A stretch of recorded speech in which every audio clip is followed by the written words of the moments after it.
Alright, welcome back to the channel, or welcome if you're new. I've got an update for the Bull Szat deck. You're going to get more Bull for your Szat value, basically, with this version, I think.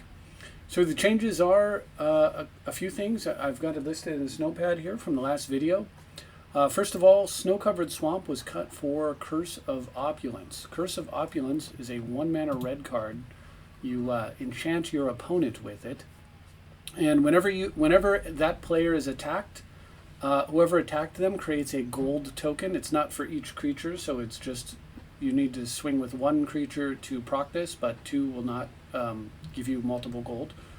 And a gold token is a treasure token, aka a lotus petal. However, it is actually slightly better than that. So in Magic Online, the gold tokens do not appear to have been templated according to the wording in Gatherer. So in Gatherer, I believe that a gold token is a 0 casting cost artifact that you can just sacrifice to add 1 mana of any color to your mana pool. And the difference between that and a treasure, such as what Ragavan creates, right, a treasure token, is that a treasure token is a 0 mana artifact that you tap and sacrifice to create a 1 mana of any color. And so the difference is that with a gold token, if you tap it for some other effect, for example, if you tap it for like Inspire, or let's say your opponent has like Root Maze and all of your artifacts come into play tapped, well, the tapped gold you can still sacrifice and get the mana out of. So it's just a tiny little bit better than a treasure. And so Curse of Opulence, the main reason that this change occurred is that a turn 1 curse into Rog means that you're swinging on turn 2 and producing extra mana, and quite frequently the artifact mana, which can power up a Mox Opal, a lot of times you'll have land drops, land drop 1, land drop 2, but you want to have land drop 3, but by then Curse has already produced multiple mana and gotten you way ahead. So the idea here is that you end up developing more quickly with this change than you would if the card were actually land under most conditions. Barring hands where you just have no land at all, right? So, and although that's not even 100%, because sometimes you can just go like Mox Amber, Rog, tap the Amber, play the Curse, next turn, attack. You've got 2 mana, use the 2 mana to play like a Signet and get things going, right? So it's a very, very good card in here. I think not using it was probably an oversight or fear of my opponent removing Rog. But what I've learned is that that is a somewhat unfounded fear. Either they don't want to kill Rog because it's a waste of time for them, like you're developing and then they're using mana and a card to kill a 0 drop that you didn't spend a card on. For 2 mana you just replay it anyway. So it's very hard for them to do a lot about Rog. And with that in mind, a couple of cards have actually made the deck that care about having that guy in play. So that's the first one. Secondly, once the Snow-Covered Swamp was cut, there just wasn't enough basic land, in my view, to justify running Prismatic Vista at all. That's the fetch land that only gets basics. We're down to 2 swamps and a mountain. I think that's the minimum for the deck. You really do want to have swamps, and it's not bad to have a mountain. And the main reason you want the swamps is because of Blood Moon, and the main reason you want the mountain is because of Back to Basics. Sorry, I was having a little senior moment there. Anyway, because of Back to Basics. So for those reasons, you want both, but also because given the number of fetches you have, you need to make sure that you have a target. Once you get your 2 dual lands out, you want to still have a target for your red fetches, and that's where the Snow-Covered Mountain comes into play. And Prismatic Vista was kind of hurting that anyway. So I didn't really mind losing it. There just weren't enough lands to fetch out relative to the number of fetch lands that we have. Incidentally, I may have said it before, I'll say it again. When you fetch in this deck, unless you need or anticipate needing one of your dual lands, your Badlands or your Blood Crypt, you want to fetch basics like swamps in particular whenever you can, because the red fetch lands have less targets than the black fetch lands by exactly 1. So you don't want to drain the targets and then later on have no targets for your fetches. You want to try to particularly use a card like Verdant Catacombs to just go get basic swamp whenever you can.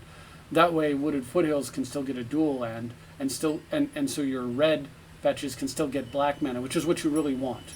So you don't want your black cards to get red mana, you want your red cards to get black mana. That's what I'm getting at. All right, so with that cut, there was actually room for a kind of a free slot, and we tested Umezawa's Jitte, and so far it's really good in this deck. It does two things that we really care about a lot. Well, three really, honestly, but particularly two. One is that this deck does a ton of self-damage, and damage can be an issue with this deck for many reasons. And Jitte is the best life gain spell in the format, or darn near one of the best life gain. It's in the top life gain spells of all time, frankly. And so for that matter, it makes the cut. And the reason it's so good, of course, is because it's removal. So it's reusable removal that allows us to do something like Jitte off a couple of dorks, a couple tokens, and then play Angress Rampage and hit the actual creature that we care about and things of that nature. It allows us to push through with our creatures. It allows us to pressure planeswalkers. It's a great card. Now the problem with Jitte, it would have been a starter card from the beginning. But the problem with Jitte is that it has a unfavorable interaction with our 0-power creatures. Tevesh Szat makes 0/1s and Rograkh makes 0/1s. But in reality, we have multiple ways to make a Jitte live that kind of make up for that. So some obvious and less obvious ways that the Jitte can be live. So obviously, if you have like a Ragavan or Gorilla Shaman or something like that, Dark Confidant, Jitte will proc, right, because they have power. But some less obvious ways that you can make the Jitte live is that you can, for example, play Karn, and you can activate one of your artifacts and then equip it with a Jitte and swing in to get some counters. I'm calling it priming the Jitte, because once you prime it, as long as you don't take the last counter off of it, you can move it over to a 0-power creature, like Rograkh or whatever, and then you can use one of the counters to give it power so that you can collect 2 counters. So that's one method that you can use to get counters on it. Another one is that you can actually get counters on blocking if you use, for example, the ready tokens, which can't attack, but you can then block with them. So that's a reasonable way that you can get additional counters on the Jitte if you want to. Another way is with this card that's been added recently, which you can only do currently in paper, which is Black Market Connections, and I'll talk about that in a second. So that's another way that you can get counters on Jitte. And another way that you can get counters on Jitte is you can use Expedition Map or a Tutor or Urza's Saga itself, basically those other ways of getting Saga. So once you get a Saga going, you can produce robots with those, and then the robots can, the Karnstructs can attack and prime your Jitte for you as well for the rest of the game. And once you have your Jitte going, you're good to go.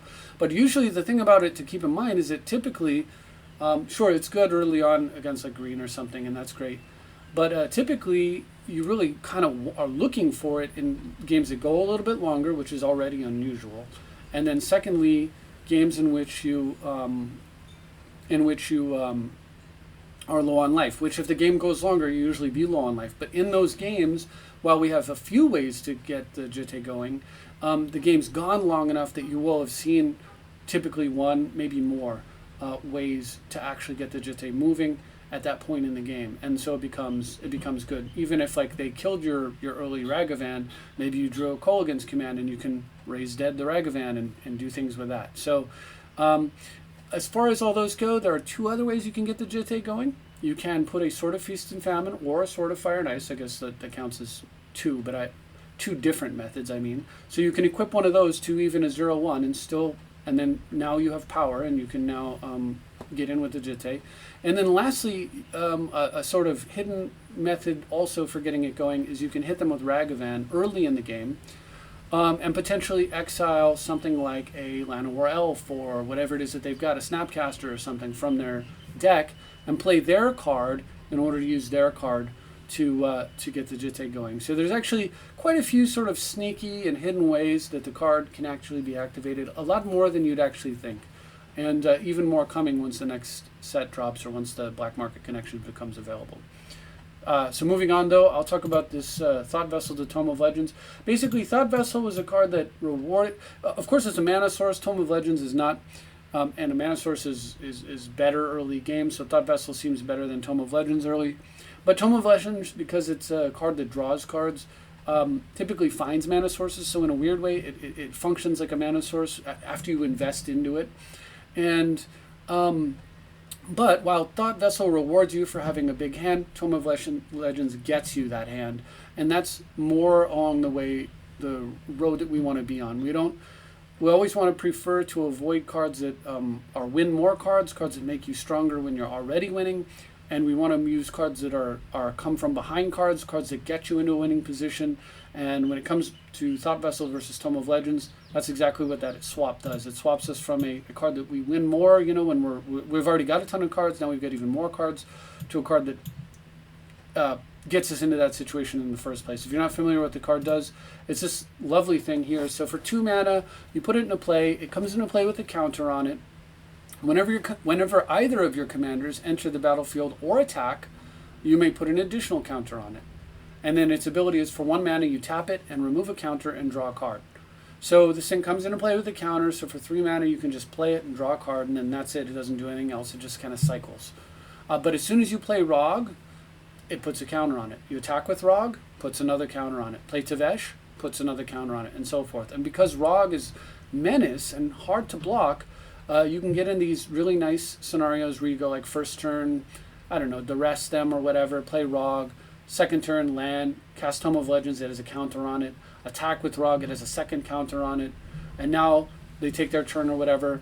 On turn 3, you get to draw for 1 mana. You get to tap it and draw. And essentially, you're in a kind of loop where even if they deal with the Rog, at some point you're going to replay it. It's going to add more counters to the Tome. And by then the damage is done anyway. You're going to draw, like for the next couple of turns, you're going to be drawing extra cards. Anytime you have spare mana. And that's a great place to be. In terms of functionality, the card effectively functions like a comparable card to this, strangely enough, is Library of Alexandria. So Library of Alexandria is, of course, banned. If you're not familiar with that, you're probably not an old school player. It's forgivable. I will show you what Library of Alexandria is. It's one of the best lands ever printed. All right, so this card taps to add a colorless or taps to draw a card, but only if you have exactly 7 cards in hand. Well, if you think of this as tap to add a colorless, and this is tap to draw a card, which means you're not adding a colorless. If you think about it, what this card actually says is you use 1 mana to draw 1 card, because it's a mana that you don't get to have for the turn, right? Because you're tapping the library. Exactly like Tome of Legends. 1 mana, tap, draw a card. It doesn't have tap to add a mana on it, right? So that part would have made this, I mean, my goodness, this card would be nuts. It'd be in every deck if it tapped to draw add a mana. But the fact that you just put a mana in, much like the Library of Alexandria, you surrender a mana you could have here in order to get an extra card. So what this card amounts to being is a Library of Alexandria that you have to cast instead of play for free. But that doesn't care about your hand size. And that's pretty freaking good for a card that in a deck like this. The fact that it's an artifact means that, of course, it rewards like Mox Opal. You can like take the last card of it and then throw it into like a ready to kill something or a smokestack and so forth. So it has utility in the deck as well, and it's just a great fit in here. It feels really good. It just goes so well with Rog. It takes even further advantage of this little 0 cost son of a Rograkh. And we move on to the next card. So Cabal Ritual is a great card. I really like the card. I would love the card to fit into the deck. But a lot of times it was just a clunky Lotus Petal. So Cabal Ritual is 1 black, 1 colorless, add 3 black to your mana pool. And outside of mana fixing, you're spending 2 mana to get 3. Now, what made Ritual attractive was that if you have Threshold, if you have 7 cards in your graveyard, then the card would actually add 5 black to your mana pool. And at that point, the card's nuts. It's on the level of calling the weak power without having to sacrifice a creature. Super nuts, super good. A card we would love to play. And so I'm going to miss having this card in the deck because of when it's at its powerful. most powerful. But when it's not at that level, it's essentially a Lotus Petal. It's 2 mana to get 3. A Lotus Petal would actually be better because a Lotus Petal could come down and you could like tap a Mox Opal and then sack the petal and do something with it. Lotus Petal's easier to flash back to Yawgmoth's Will and so forth. Although Cabal Ritual gives you more mana if you've got Threshold when you flash it back, and then of course you have to play Yawg-Will games with graveyard size. But you know, setting that aside, basically, Petal is a better card than Cabal Ritual, except for when Cabal Ritual is in the on phase, at which point Cabal Ritual is a much better card. But this is a tempo deck, and so we really are looking for cards that are fast early on, and not so much cards that reward us in the mid to late game phase of the game. We want some cards like that, but we don't want too many cards like that. And if they do reward us, we want the reward to be sort of worth the wait. So in that spirit, there's a card that probably almost nobody even knows what this card does. But basically this card called Priest of Forgotten Gods, it's a card from way back in the day, like one of the core sets that probably has never even been played before by anybody much. But Priest of the Forgotten Gods, what it does is, I'm going to bring this up, this card's kind of nuts in this deck actually. So what this card does, it's a 2 mana 1/2 human cleric. Alright, so what it does is sacrifice 2 other creatures, any number of target players each lose 2 life, sack a creature. You then add 2 black to your mana pool, just like a Dark Ritual. Instead of spending 1 to get 3, you spend 0 to get 2. And you draw a card. This card, like, what doesn't this do? And it does it at instant speed, and it doesn't say, like, during your turn or whatever. So if, for example, your opponent activates a man land and you want to kill it, you just tap this thing and they have to sack a creature, and that's that. One thing to be careful of is this can be deflecting swatted. The life loss and the creature sacrifice, but the mana gain and the card draw cannot be deflecting swatted, so something to keep in mind. But anyway, this card is crazy. If this card did not say sack 2 other creatures, if it said sack 2 creatures so it could sack itself, this card would have been in already because of the fact that you have Rog, so you would just throw a Rog, you'd tap the Priest and the Rog, and you would have, on turn 3, you would have 5 mana. You would edict your opponent and just go nuts. You can still do that in this deck, of course, but you'll need something else to throw into the Priest because he cannot sacrifice himself. So you would have to sacrifice, for example, a Gorilla Shaman and a Rog.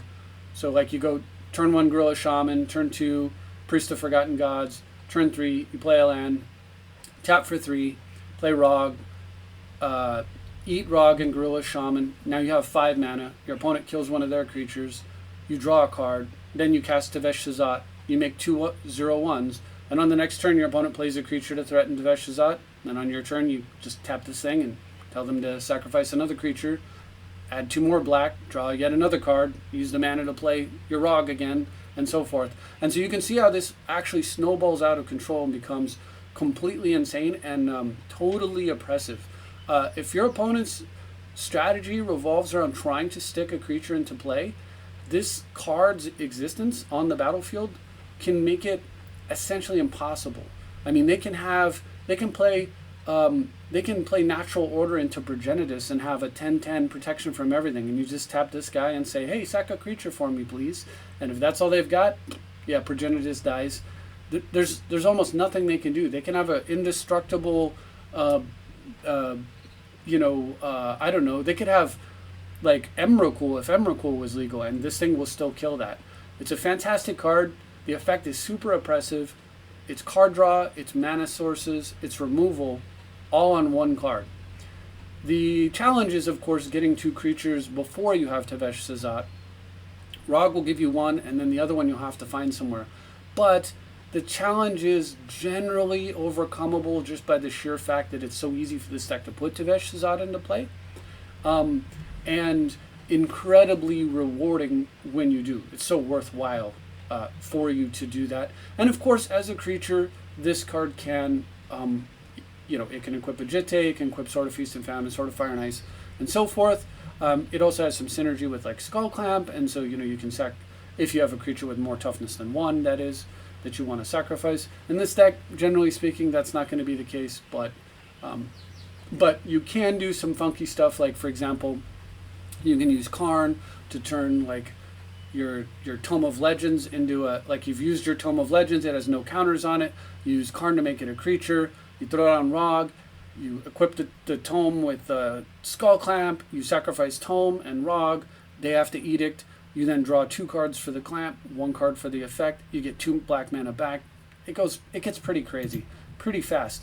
Surprisingly powerful card in this deck, considering what a kind of Johnny card it is. It's kind of like a newbie trap, normally a card that's just not good, but in this specific deck, because of the specific things that this is doing and the configuration, I've been very pleased with this card. It's been actually playing very, very well for me.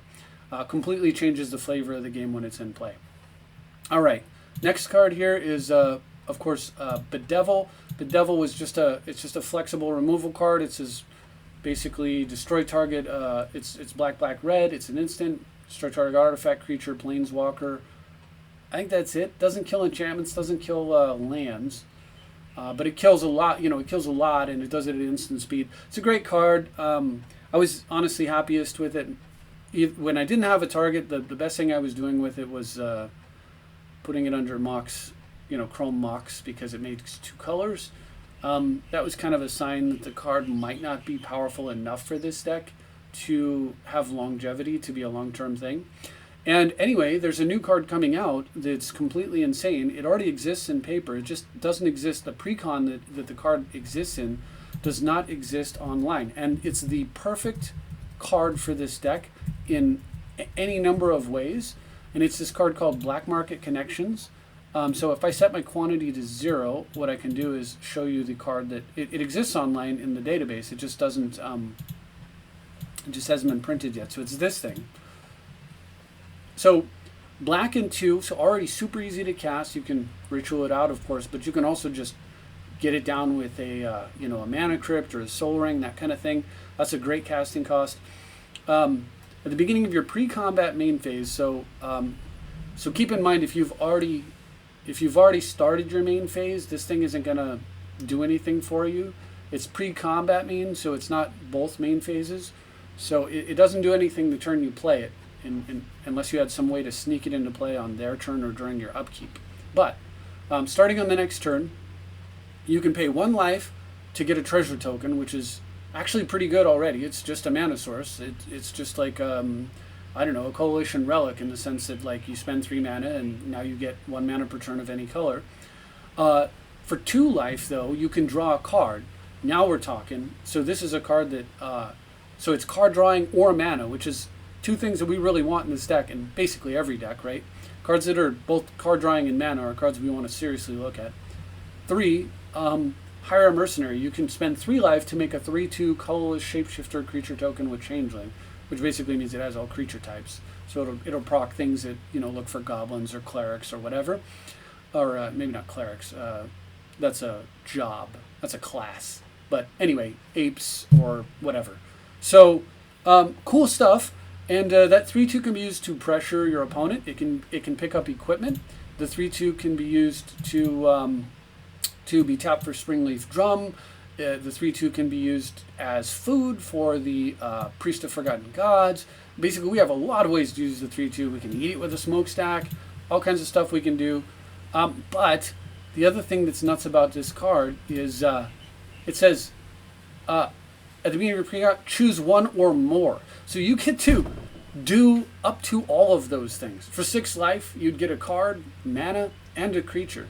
And initially, if you're at the beginning of the game, that 6 life deal, completely worth it. Dropping to 34 in order to have something that you can pressure your opponent with, a creature as a resource for all the other things that we can use creatures for, to get an extra card, to get more mana, totally worth it. And then after that, you're probably just going to pay 3 per turn. And so, yeah, it's like losing a mana crypt flipped every turn, but honestly, like, you're paying 3 per turn to draw 2 cards per turn and produce treasures. And anytime you get low, you can always flip it and just go into pure treasure mode or you can go into pure card mode if you don't need the mana, vice versa. Totally nuts. This card also makes Umezawa's Jitte much, much better and more important, because this card does not have a 0 mode. So you cannot turn this thing off, so that is something to keep in mind. is that you'll continue to take damage regardless of which mode you select. So you do need, at some point in the game, to either get rid of this thing, which you could do painfully with a feed to swarm, or less painfully by turning it into an artifact with liquid metal torque and then blowing it up, or even less painfully by feeding it to a smokestack. So you've got to either get rid of this thing at some point, or just play your Jitte and then you're getting 4 life per turn. And if you're getting 4 life per turn, what that means is you can gain 1 life and draw a card every turn for the rest of the game, and you're actually going up in life total, which is just nuts, right? And of course, if you don't have a creature for the Jitte, well, use option 3, make one, equip it, spend 3 life, equip it, start attacking and getting 4 life, maybe make a second one just as a backup plan, then go back to drawing and getting your cards. Beautiful card, fits in this deck perfectly. We love having extra things to sacrifice. We love having tokens. You know, the treasure token, you can just feed it to a smokestack forever. We just love everything about this card. It's perfect. Unfortunately, as you can see, card is not legal in this deck's format, and that's only because it doesn't exist online, because the pre-con that it comes in doesn't exist online. So temporarily, I'm using a much, much worse version of that card. Phyrexian Arena. I get the card that the black market connections cost. Instead of 2 life, I only pay 1, but it's double black, so it's harder to cast. I don't get the treasures, I don't get the creature. This card sucks, by comparison anyway. This is mega power creep, right? But Phyrexian Arena, I have it in there because I wanted a placeholder that feels a little bit like the card that it's supposed to be, to give me a better feeling about how the card will play. And so, you know, if you don't like the Arena, feel free to substitute anything you want. I've played around with that slot. I've had Hypnotic Spectre, I had Worn Power Stone, I've had whatever. It doesn't even have to be 3 mana. I had Liliana Vess in here, I had Cabal Ritual in here. That slot is completely open. Now in the games you're going to see, I believe most of them, the slot actually was retained by Liliana Vess. So Liliana Vess, I will show you real quick. This is the original Lily, for those not familiar, and it's a 5 mana planeswalker for plus loyalty. So it goes starts at 5, so you can take it up to 6, and you can make your opponent discard. For minus loyalty, you can for 2 loyalty you can basically Vampiric Tutor without paying any life. Lily pays the life for you. She pays 2 life for you, basically. The card's great. Honestly, I might just leave. I mean, maybe, you know what, frankly, I'll just leave the Liliana, actually. The thing about it is, it doesn't really matter what you put in this slot. The card is going to be black market connections. I'll leave it in here to avoid confusion. My viewers are smart enough. I don't need to worry about that. All right, we'll leave Phyrexian Arena, but remember, in the games you're about to see, it was a Liliana Vess. And Liliana Vess is a great card. It's actually a card that if you have a choice, like a turn 1 Tevesh Szat or turn 1 Lily, most of the time you turn 1 Lily, then you minus, go grab yourself some more mana, and then on turn 2 you play Tevesh Szat with the mana you just tutored, and then you start hitting their hand. That's typically how that would work. Or if you have the mana already in your hand, you can just start digging into their hand. Liliana has an ultimate that puts all creatures in the play under your control from graveyards, which isn't usually something we care too much about. It's the other effects that matters, so that's why I had selected her. But frankly, like I said, it could be anything. And you know, I think if you want to be as close to BMC as possible, the black market connections and the Arena is probably the closest imitation. Or Dark Tutelage is another one that's you could use if you want to get the mana more accurate. I guess maybe that would be a little closer even than Phyrexian Arena. Yeah, we could do Dark Tutelage. So it's like a Dark Confidant every turn, but it's a little easier to cast. So we'll just do that. All in patient waiting for the BMC. Cannot wait for this card. It's so perfect for this deck. All right. Now that that's out of the way, how's the deck performing? Well, pretty well. In fact, today I ran through a series of 30 games, so from top to bottom is exactly 30 on my screen. So 30 games, and you can see the only loss I had was to a Hasbro employee who decided to join for some reason, and to be honest, well, they got an insane start. They were going first, but I also was like, I'm not sure why this Hasbro employee is here. I was feeling a little like, I don't know, did somebody like complain about my deck? You know, should I play hard against this opponent? Maybe they're gonna be like, oh, you suck, get out, you know, you're banned, and kicked off of Magic Online. Like, I don't know what's going on here. So I just did nothing in this game. I'll show you the game right now. The opponent had a great start, but I would have played it. I would have actually played it. So here you can see their font is in purple when it's in employee. So they lead off with, you know, turn 1 Sylvan Library going first, which is insane. Their commander is like some dragony thing. I just play Rog here, and then I play Port Map. That's fine. I'm protecting, you know, I need that swamp for the Dark Ritual. Alright. Opponent pays life, they know what they're doing, and then throws down Rhystic Study, which is a nightmare card for this deck. Now, the correct play for me here, just so you know, is you're just going to have to eat it on the Rhystic Study. They are going to draw cards. So all the cards from Rhystic Study do is it saves them some life, but we don't care about life anyway most of the time. They're going to get their cards regardless because they're the Sylvan, so just feed them the cards and develop. So the correct play here is Dark Ritual, give them a card, cast Karn, give them a card, kill their Chrome Mox, so now you've evened out the mana, and with those extra cards, if those cards are artifacts that have activation abilities, like more artifact mana, then what you've done is you've given them cards, but those cards might be useless, and you have a way to get back into the game. And so that is the correct play. You then follow that up, whatever they do, typically with the Winter Orb. You'd like sack 2 and Expedition Map, go get Ancient Tomb, play the Ancient Tomb, cast a Winter Orb. Now you've shut off their mana for lands, and you've shut off their mana through artifacts. And once you've done that, the fact that they're drawing extra cards per turn doesn't really matter, because if they have cards, attack their mana. If they have mana, attack their cards. But what I actually do is I never play a card. I just don't play a card. I don't know what's going on. I don't know why the employee joined me, and I'm like, what do I do? Like, am I gonna get banned? Like, I don't know. Here, I'll port you, I guess. And then he just plays his commander, and I'm just like, okay, whatever, good game. That way, like, you know, okay, hey, you got me. But like, I don't know. I don't know why a Hasbro employee is jumping in a game with me, and I was worried. So I just played it. You probably can play him. You probably can ask him, but frankly, I just didn't want to take any chances with that. So anyway, outside of the Hasbro game, it was very strange. You can see an unbroken string of victories today. I am, of course, not like hiding losses from you or anything. Yesterday was not as good. Yesterday was good, but not as good. Also, the build wasn't the same. So the adjustments were not fully in place. But you can see I've been testing the ever-loving heck out of this deck. Look at this. So yesterday we got 1-2 losses out of 30. And then maybe 3-4 losses, 5 losses. No. Well, now we're on to the next day. Yeah. So we got about 3 losses in 30 yesterday and 1 in 30 today. And it was that weird game that, I don't know. It counts, but kind of. Anyhow, so we're going to run through the games. That's the deck list. Once again, last chance to take a peek, and then we'll go ahead and get started with some games. So hopefully you will be happy to check these out, because, man, I'm very happy to play this deck. It's very fun. The deck needs to be banned, but I'm having a good time with it. I would love for partners to be banned. Everyone that I play that's CEDH, I have not played...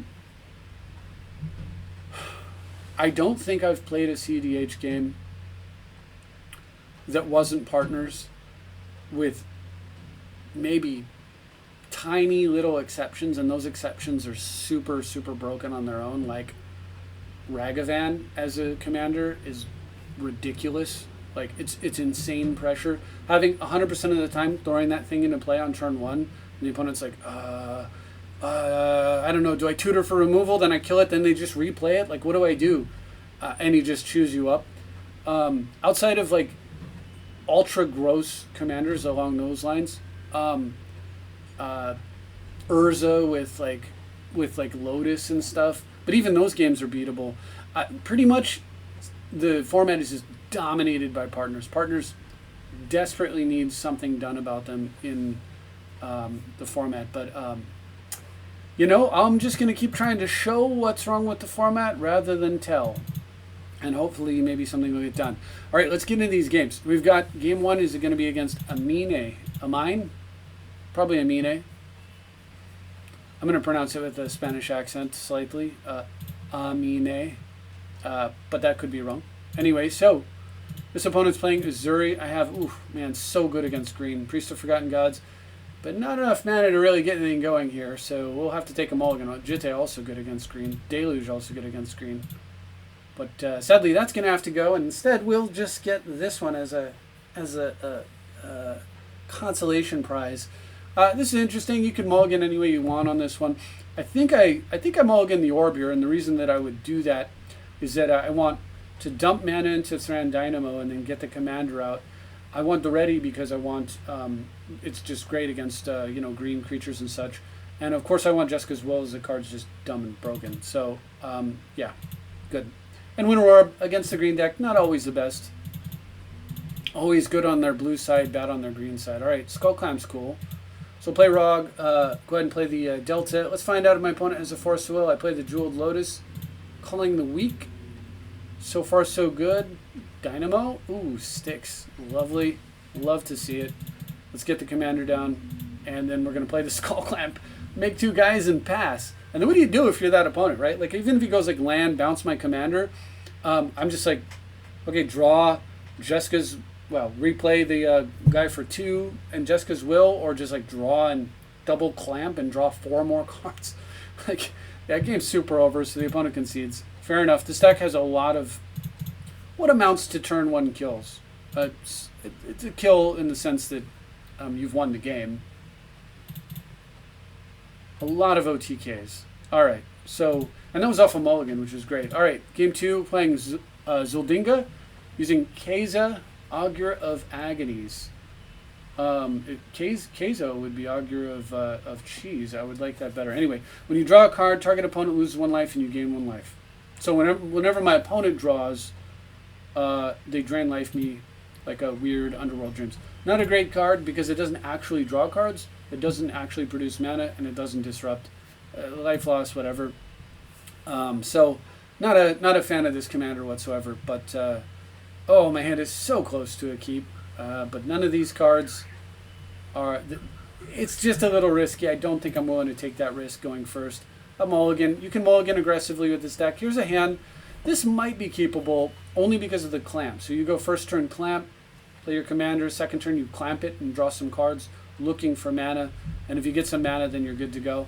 A little risky though. I probably would mulligan again. Yeah, this is probably okay, but it doesn't really go anywhere, right? We can disrupt them, we can protect, but we don't really go anywhere except for this clamp. So the clamp, once again, allows you to dig into your deck and find cards that you need, thanks to your 0-drop 0/1. So with this hand, I think I would keep it. And we'll go ahead and get rid of the, regretfully, throw away the Workshop, and then 1 other land. I throw away the dual land because we want to use our fetches to get our duels, not play our duels and then have our fetches get nothing because we can run out. So I just put it back in as a target for the blue to Delta, or should I choose. But the first thing I'm going to do is Inquisition my opponent. Next turn I can go land, Skull Clamp, and draw. This also means that I have Deflecting Swat up for this turn if they have their own duress on turn 1. So I see this. We're going to clearly take the Skull Clamp. Very happy to see that go. And that's what we're facing here. A lot of late game plays. So opponent leads off with the land that we knew about. Smart. Top decking the Urborg is nice, because it means that we can go land, clamp, and the next turn we can replay Rog and clamp again. So let's go ahead and get some cards going. And there's a Chrome Mox. Not super helpful here, and an extra land though. That is helpful here. Opponent plays the island we know about. Okay, again, we're going to play Rog, make it look like we're out of mana maybe. They'll be less inclined to counter or whatever.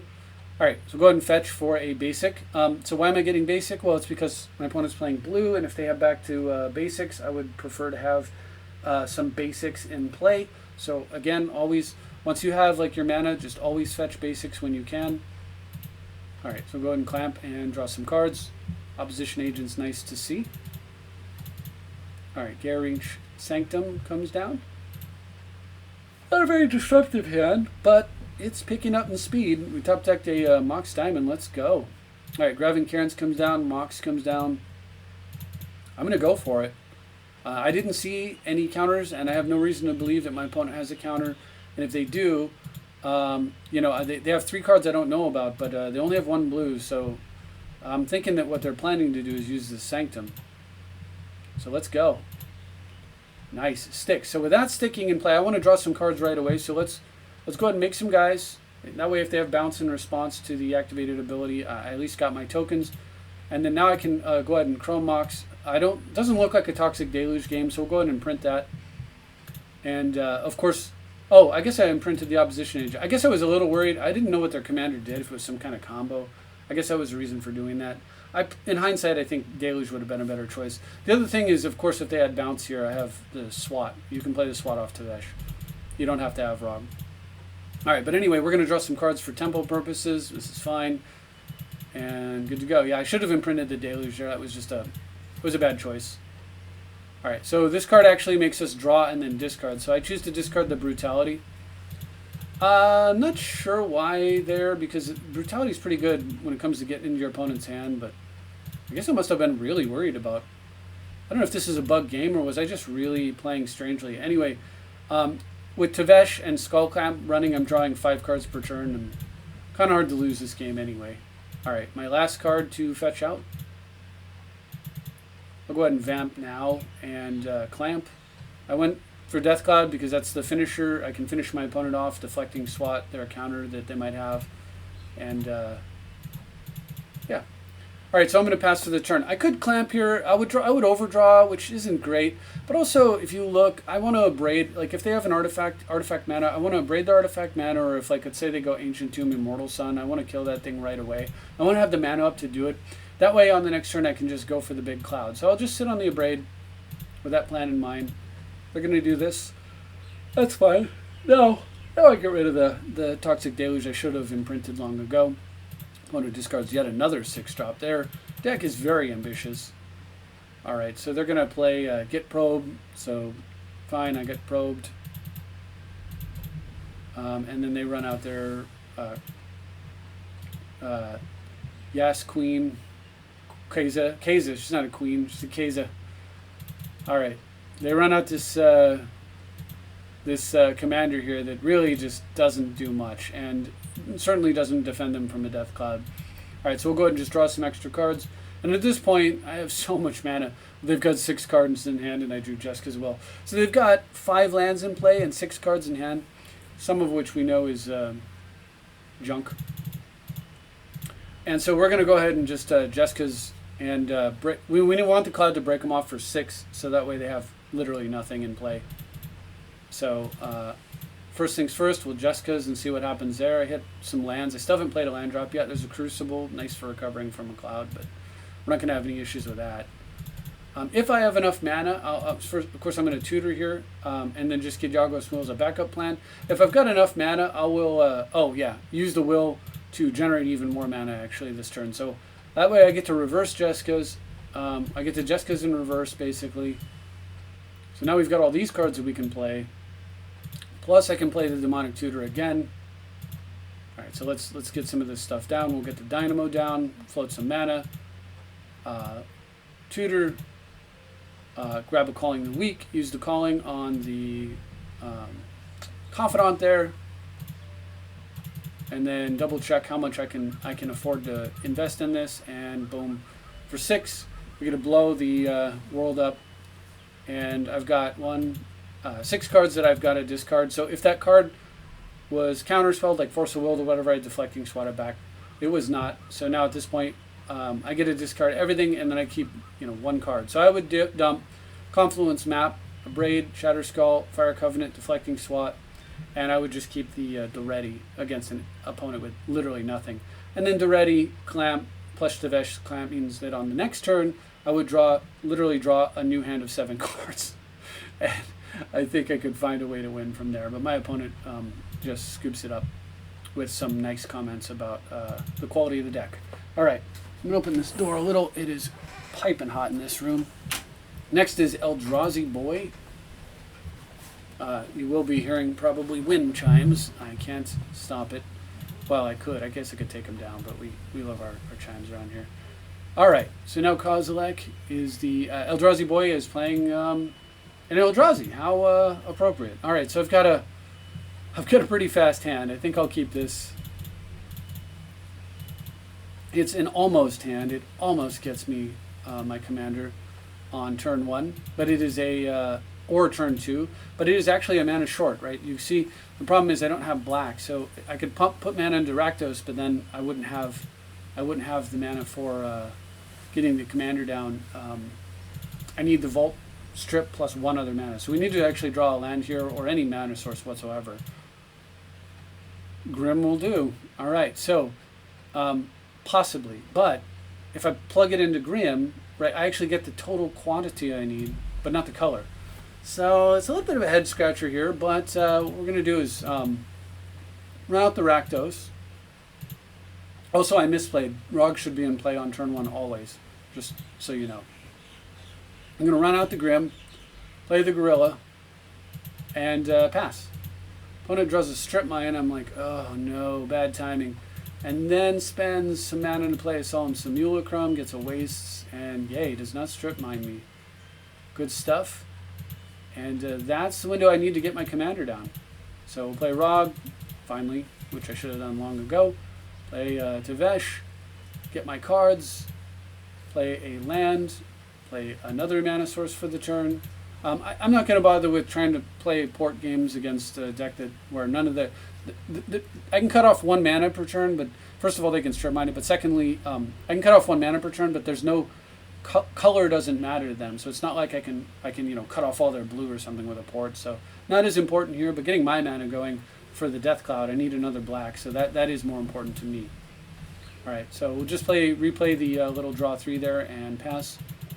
For my opponent's turn, they play out Sisay's Ring and then Pilgrim's Eye. So 2, 3, 4, 5, 6, 7, and they're about to get a land in hand, which is 8.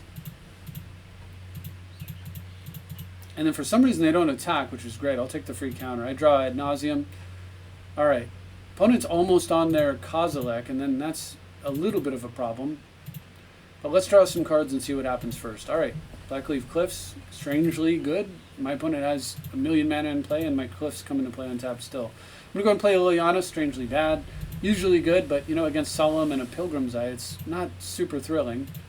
So I'm just going to make us both discard instead. My opponent's kind of low on cards. I think I can afford to throw away like a Jitte here. And, oh my gosh, what is this thing? 9/9 Annihilator 3? Maybe I don't want to see, and this is the kind of reason why I didn't, say, feed the Swarm and then Lily them, is, I'll be okay. Lily can take those hits and I can still discard, but getting them down to 2 and then 1 and then 0 cards in hand actually might mean that they don't get to Kozilek before it's too late. So I do have Strip Mine there, so my opponent for their turn wisely untaps their Grim. I think that was smart because now they're threatening Kozilek right away.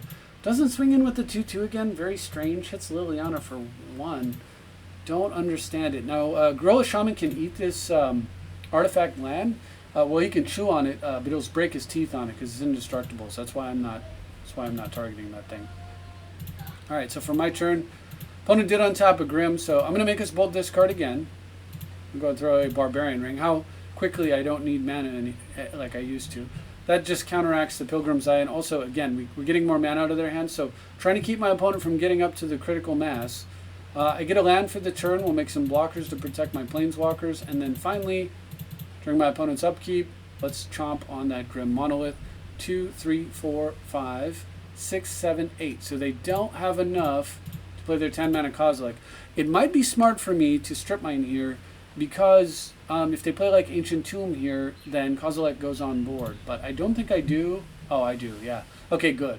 So I do it on the Thespian Sage, mainly because they could copy this stage with Strip Mine and then have double Strip Mine me and kind of create a problem for me down the road. So we'll get rid of that, and also I don't want them to have Dark Depths, and then I've got a whole different issue to deal with.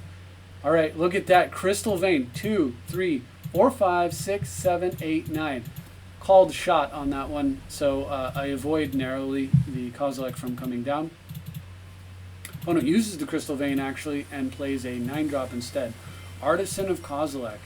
Casting this spell returns a creature from the graveyard to the battlefield. It has Annihilator 2, The creature they return is the one I made them discard that has Annihilator 3 and can be blocked except by 3 or more creatures. So it has like super menace. So yeah, these 2 attack and they have Annihilator 5. That's it's not good. Alright, so they swing in, this time Tevesh and my face. Baffling attack, more than happy to let Tevesh tank for me as well as my face tank for Liliana, who I care about most. Opponent has no cards in hand. Alright, so for my turn, first of all, I'm going to go ahead and draw some cards. Okay, Will is interesting, but I've got this Annihilator 5 stuff going on here, and I didn't hit like Mana Crypt to allow me to do a giant Death Cloud and just clear the whole board. So that's not going to work for me. Even a single land would have been fine there. Instead, I'm going to actually play Thran Dynamo, a Coalition Relic, and then I'm just going to lose 9 life and chunk that thing into the graveyard. Now, fortunately, this is Annihilator 2, right? Well, Annihilator 2, I'm going to make my opponent sack a creature. My opponent's going to draw an extra card off the Solemn they choose to sacrifice. Annihilator 2, not so bad. Look, I've got a Vault in play dealing damage to me and a tapped Grim. I don't care that much. Doesn't have trample. Opponent for their turn has 7 mana and uses to play Platinum Angel. A card that's only good in some very, very specific situations, and not this one. For the most part, this card is a card that says you can't lose and your opponents can win while this is in play, but it does nothing to prevent you from losing because it's just a 4/4 with no abilities. And it does nothing to help you win because it's just a 4/4 with no abilities, and that's just not good enough for 7 mana. So this card's actually like a blank most of the time. And the times when this is good is specifically in like Oath of Druids, when you have like a way to sort of protect it with like you play like the Angel that gives everything indestructible, then you play this thing, and then you just kind of sit there and shrug off most of what your opponent can do. Anyway, Annihilator 2 doesn't have trample. This is fine. He's attacking, looks like I'm going to just get rid of the Mana Vault and the Grim, like I said. Pilgrim's Eye going for Lily, and this guy's just going face. No problem. I can just save 10 life by throwing a Thrall in front of it. Liliana can take a hit. No big deal. Alright, my turn. Karn, which is really nice, keeps him off Kozilek for another turn if I needed to. But in the meantime, let's go ahead and make some guys to hand. And if you notice, my opponent only has 3 creatures. So 1, 2, 3, 4, 5, 6 lands. Can we get 6 mana? Well, where X is 6? We surely can. X is 6. And I can keep a few cards, so let's keep all of them. I'll just keep this Yawgmoth's Will, and then I can just replay all those cards later on. I am not going to plus Lily. This is one of the few times when it doesn't, regardless of ticking Liliana up, you don't tick Liliana up and kill your Yawgmoth's Will to make them discard nothing. That would be about stupid. So, and besides, at this point the game's over, right? They've got a Sisay's Ring. Now I'm going to draw for the turn, tick Liliana up, take the card out of their hand, throw away Graving Cairns, cast the Yawg Will, and puke a bunch of cards into play and end the game. We're going to get that Grim back, that Grim Monolith, that Mana Vault. This is going to come out and just puke mana everywhere. We'll throw the Jitse in place. I don't have to worry about my life total ever again. Maybe a Skull Clamp or whatever. Maybe a Karn, that kind of good stuff. Game's super over. And the opponent concedes. Eldrazi boy. All right, next is Ramen Hero 88. Ramen Hero. Man, now I'm kind of hungry, honestly. All right, not for Ramen Hero, but definitely for some ramen. That sounds really good. There's some great ramen here in Hawaii. Anyway, Earl the Mist Stalker. A card that used to be seen a lot. I used to see this card everywhere. It can be a insane, scary threat. You throw it into play, you stack auras on it, and you quickly finish. It's hexproof, so like you quickly kill your opponent. They really can't do much about it, and just end games. Used to be a big problem, at least for a little while, but I haven't seen this card in ages, so it's interesting to see it kind of make a comeback. I've got an insanely fast hand I'm going to keep. And I even won the die roll. So we'll go first turn Mana Vault here. And Rog, always play Rog on turn 1. If you don't, you've misplayed. I have done that already. That misplay. Alright, opponent goes turn 1 Soul Ring. Excellent. So now I have to decide, do I want to play my commander or do I want to take a turn off and just blow up their soul ring? And the answer is I want to blow up their soul ring. Okay, I can wait. Commander will be fine. If they kill the mana vault, that's fine. I play a land. I play Crucible, then I can start playing lands from the graveyard and stuff. Can't let my opponent sit on a soul ring. It's too dangerous. For their turn, they play Ancient Tomb, so effectively a soul ring, and then Moonblessed Cleric. I haven't even seen this card before. Very interesting. Comes into play, you Enlighten Tutor for an enchantment. So basically you put an enchantment on top of your library. Very cool. My opponent gets Sticky Fingers, a card I've seen everywhere. When this creature deals damage to a player, create a treasure token. When the creature dies, draw a card. This card's nuts. Another ridiculous card that I would 100% play in here. But this is going too far. So the gold token making thing produces tokens if we attack with 0/1 Rog. This thing doesn't. And unlike Jitte, we can wait for Jitte and then late in the game play it and take over a game with it. You're not taking over a game with Sticky Fingers. You know, this is an early game card, so it doesn't fit in this deck. We wish it did. Man, if this guy had 1 power, this card would be a slam into your deck 100% because you'd go first turn Rog, equip it, put this thing on it, and now you just start swinging and getting treasures. It'd be great. But anyway, so that's what's on top of my opponent's library, so something to keep in mind. I obviously don't want them hitting me with that and producing mana for themselves. All right, I fetch the Crypt here, break the rule of getting the Swamp. But the only reason I do that is because, 1, I have Crucible and I'll probably be getting Swamps later. 2, I have Fiery Confluence in hand and no other way to get double red. So this is one of those sort of exceptional cases. For my turn, I get to Duress. I see Armadillo Cloak, Messenger's Speed, gives Trample and Haste, and Slash the Ranks. Kill all creatures and planeswalkers except for commanders, which is basically all the creatures I play. Not worried about Slash the Ranks. Messenger's Speed, Trample and Haste, okay. Trample and Life Gain and Bigger, that's probably the best choice, so I'll take the Armadillo Cloak here. And then I'm just going to play Port. I know they have Sticky Fingers and they've got, you know, I don't know, a mountain here, but in their hand. I hate these lands so bad, I can barely tell what they are. They probably make sense if you speak Japanese. It probably says like planes on it, but I don't speak Japanese and I have a tough time reading the cards. But in the meantime, I've got free time here to do as I wish. I'm going to go ahead and just, what I wish is to make some blockers. And now Sticky Fingers has effectively been disenchanted, right? So they could play it and I'll just block with both. If they don't play it, I'll just block with 1. I'm not sure why they don't play it there. It makes no sense to me, but hey, I'm good with it. All right, so for my turn, so that's what their hand is that I know of, exactly all 4 cards.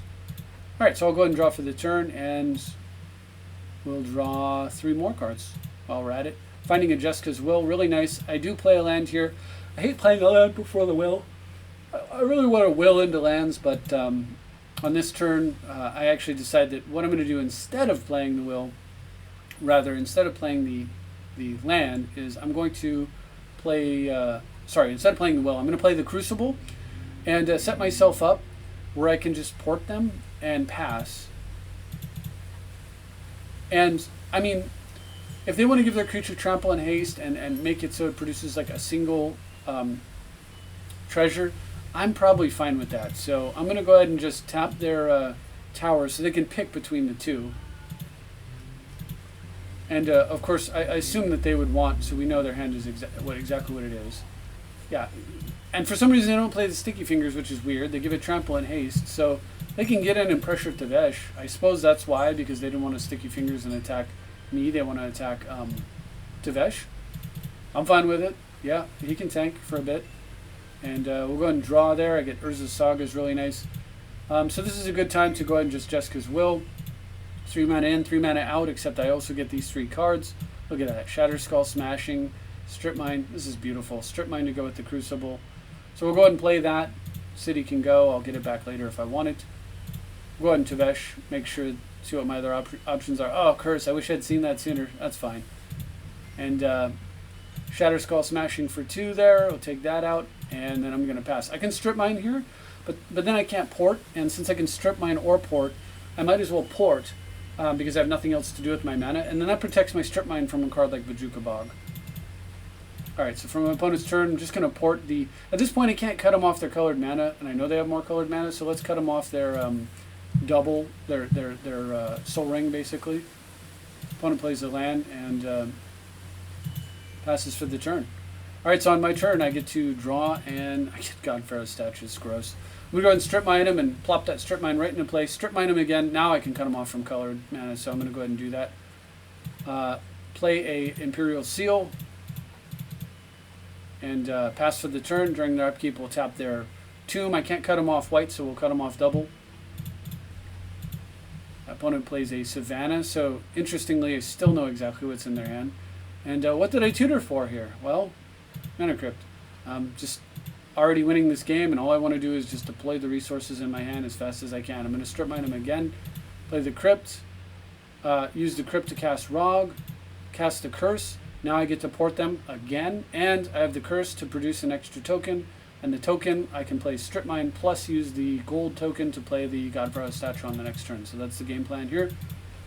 So we upkeep, we port them again, they do whatever, and then next turn we replay Strip Mine one of their planes, and then 2, 3, 4, 5, attack, 6, cast the God Pharaoh's Statue. Or actually we would Strip Mine Tomb at that point, because God Pharaoh's Statue would very much like to see that Tomb go away.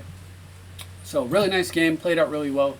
You get to see a lot of the cool stuff that the deck can do in that game, and we'll move on to the next one. So we have a three-time series against Francois 911, and Francois 911 has beaten me before with this exact deck, playing Kadena Slinking Sorcerer. Believe it or not, when you can play 0 casting cost spells that draw cards, you can do very well. So no matter what you see from your opponent, no matter how good or bad you think their deck is, I always advise take it seriously, treat them as if they are, as if you're playing against me. Show them no mercy, because there's a good chance they won't show you any. And there's a good chance they'll surprise you with whatever it is that they're doing. All right, so I'm going to lead off. I can Vamp here, and then I can get turn 2 Commander by going and getting Lotus, so Lotus into City. Or I could tutor for a Crypt, and then go for Mana Crypt, and then I go Blood Crypt, City of Traders, Mana Crypt, cast the Guild Lotus, and then Inquisition them. Both very reasonable plays, but I don't have any artifact kills, so I kind of want to Inquisition here first, so I can take Soul Ring out of their hand, or like Sylvan Library or something like that. So I lead off with Inquisition here. I think that's correct. Opponent doesn't have any of those cards. They have Scroll of Fate, which is actually nuts with their commander. Basically, it's tap, put a land into play, draw a card, make a creature for 0 mana. So tap to draw a card, like, and put threats into play. Super cool. And then they've got Eldritch Evolution, which is a creature tutor that requires a creature. Since that is a requirement, it's easier for me to kill artifacts. And this thing can do broken stuff in their deck. I'm going to take the... I think I should have probably taken the Scroll of Fate. As you can see, these are our replays. But I guess the reason I don't take it is because I'm thinking that I'm so good at killing artifacts that maybe this is more dangerous, having like a tutor in their deck. So I can see the logic behind why I chose that, but I think in hindsight, Scroll of Fate was probably a better choice. Anyway, my opponent leads off with Lumbering Falls. They've got such a slow start, so only one card we don't know about. All right, we're gonna Vamp during upkeep. Now, I can't do the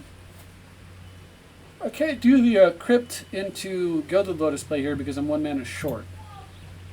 So instead, we're going to go with the Jeweled Lotus into Commander play, which is perfectly fine. My hand is low. Let's restock it, and then maybe we'll find more fast mana and get the Lotus into play very soon. I do find a Mox Amber. That's cool. I'm going to just play it because they're playing blue. They're playing black. They could take it out of my hand with a discard spell, or they could take it out of my hand with a card like Time Twister. And if they want to use a turn killing a Mox Amber and not dealing with this board, then more power to them. Should they, for example, draw like a Naturalize. Anyway, they draw and play their Terramorphic. They've got a window to do it. That makes a lot of sense. Alright, I get a land here, so I can use the city a second time for a mana rush here. Just have to make sure I use it, reasonably well. So this is kind of perfect. We'll just reinvest it into even more gobs of mana via the Gilded Lotus. Hopefully no counters about to happen. Looks good. Then I can then play Arcane Signet and then use the Signet to cast Rog, and then boop, let's Ancestral again. There's Tome of Legends, so now I've got a Library of Alexandria to go with my Ancestral Recalls. All right, for my opponent's turn, they play Forest, or no, excuse me, Yavimaya Coast, and then Augur of Autumn. So they can play lands off the top of their library, and the most of the rest of that doesn't matter. It's a 2/3 creature, and of course I don't want that to be... And look, I found a Shattering Spree for the Scroll of Fate, so feeling good about my decision now, of course. So I don't want that to stay in play, because they can play resources for free. We're going to just make some guys here. And then kind of thinking about how I want to do this, and what I realized is that I don't need to mess around with, I don't know, let's disrupt them and get some more value and tome them and, you know, Fire Covenant and whatnot. Let's just Ad Nauseam and end this game. So that's the game plan here. My opponent, for their turn, plays their commander, and then they go to cast a face down. So they played their swamp. So they're going to play a face down morph for free, and then they get to draw a card off of it if the commander's in play when it comes down. So this is the other reason for the reason I waited on my play, basically, is that I can now, I could Fire Covenant in response and prevent them from drawing a card. But the reason I don't is that by letting them have the morph, they do get the card, but then that's one more card I can kill with the Covenant, which cancels it out, basically, and it removes some pressure from the board for me. So I like this a little bit better. All right, no need to take some damage here. Let's kill everything. And the card revealed was a Stratus Dancer, so that's what they had. That was their morph, which is a pretty good card to kill, right? Counterspell. And then at the end of their turn, now their commander's out of play, so I don't have to worry about most counters, and this is a perfect opportunity to just Ad Naus. And the game's over when you Ad Nauseam, but you know, we'll run through it real quick here. Yeah, no need to play it out. When you Ad Nauseam, yeah, you win. All right, Ad Nauseam's just 5 mana, win the game. Just take the text off, win the game on it. And that's true unless your life total is super low. So I guess it has that one caveat. But early Ad Nauseam, 100%. Is it GG? All right, this time they're playing... so Francois jumps in another game. They're playing Icy Tyrant of Gyre Strait. You get to play additional lands on their turn. When lands into their battlefield into their control, they may draw a card. That includes from... try not to sneeze here. That includes from... fetch lands, so something to keep in mind. Got a solid hand here. I've got 2 lands in hand and some other goodies. So yeah, I'll keep. Remember, Shatterskull Smashing is actually a land. So very nice. All right, my opponent leads off with Oran Reef, the Vastwood. Not fast. Very happy to see that. Ancient Tomb. Speaking of fast. All right, let's go. So Rob comes down first. We'll go ahead and play the Tomb. Tomb into Soul Ring. And play the drum. So I can him for 2 here. I loved having the drum with this opening hand and having the Shattering Spree just in case my opponent had their Soul Ring.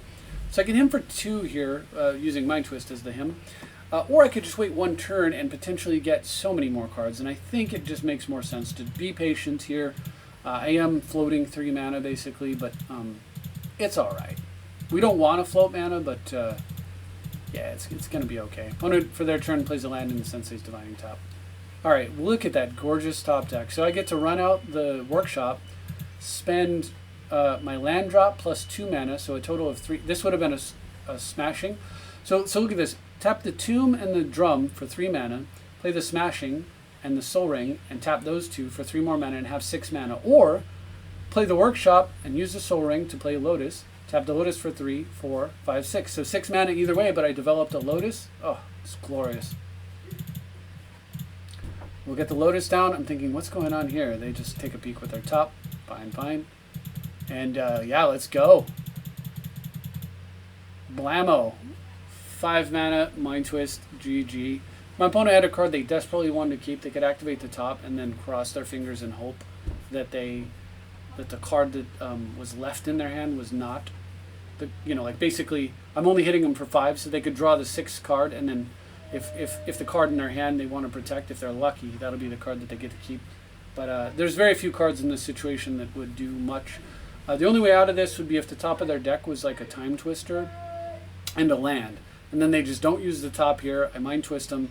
They draw for the turn. They draw like their Time Twister. Then they activate the top, take the land or Soul Ring or whatever, and then cast Time Twister and get in the game. Even then they're way behind, but at least they're in the game. So clearly my opponent didn't have that, and we move on to the next game though. All right, Francois 911 jumps in for one more round of Bullzot. This time playing also the IEC deck. Here's a hand worth thinking about. Is this a keeper? Yeah, absolutely. Look here, look how Curse of Opulence. This hand is actually better than a land would be. This would have been the prismatic, the land that searches, right? This is what we had in there. It was the 30th land. And that land's been replaced by the Curse, but look how much better the Curse is because of the tempo that it gives me. All right, so I'm going to lead off with Rog, and let's go ahead and curse the opponent here. And even if they strip mine me, I still have access to black mana. And of course, here's a hint, for the most part, unless you're just desperate, if you're going second and your opponent plays like extra mana sources, strip mining them is not where you want to be. Like, unless you're just praying that it's going to mana screw them, it's bad because you're losing tempo because they're already ahead on mana, and now you've used your turn to set them back to being ahead of you, and that's not a good place to be. But anyway, now you can see how just amazing this card is. Let's swing in and make a gold. Now, gold tokens. Gold tokens are incorrectly templated in Magic Online. So in Magic Online, this card is an artifact that taps, sacrifice, add a mana of any color, just like a treasure. Just a different picture, a different name, but it's a treasure. That's not actually how a gold token works. A gold token does not have that tap symbol.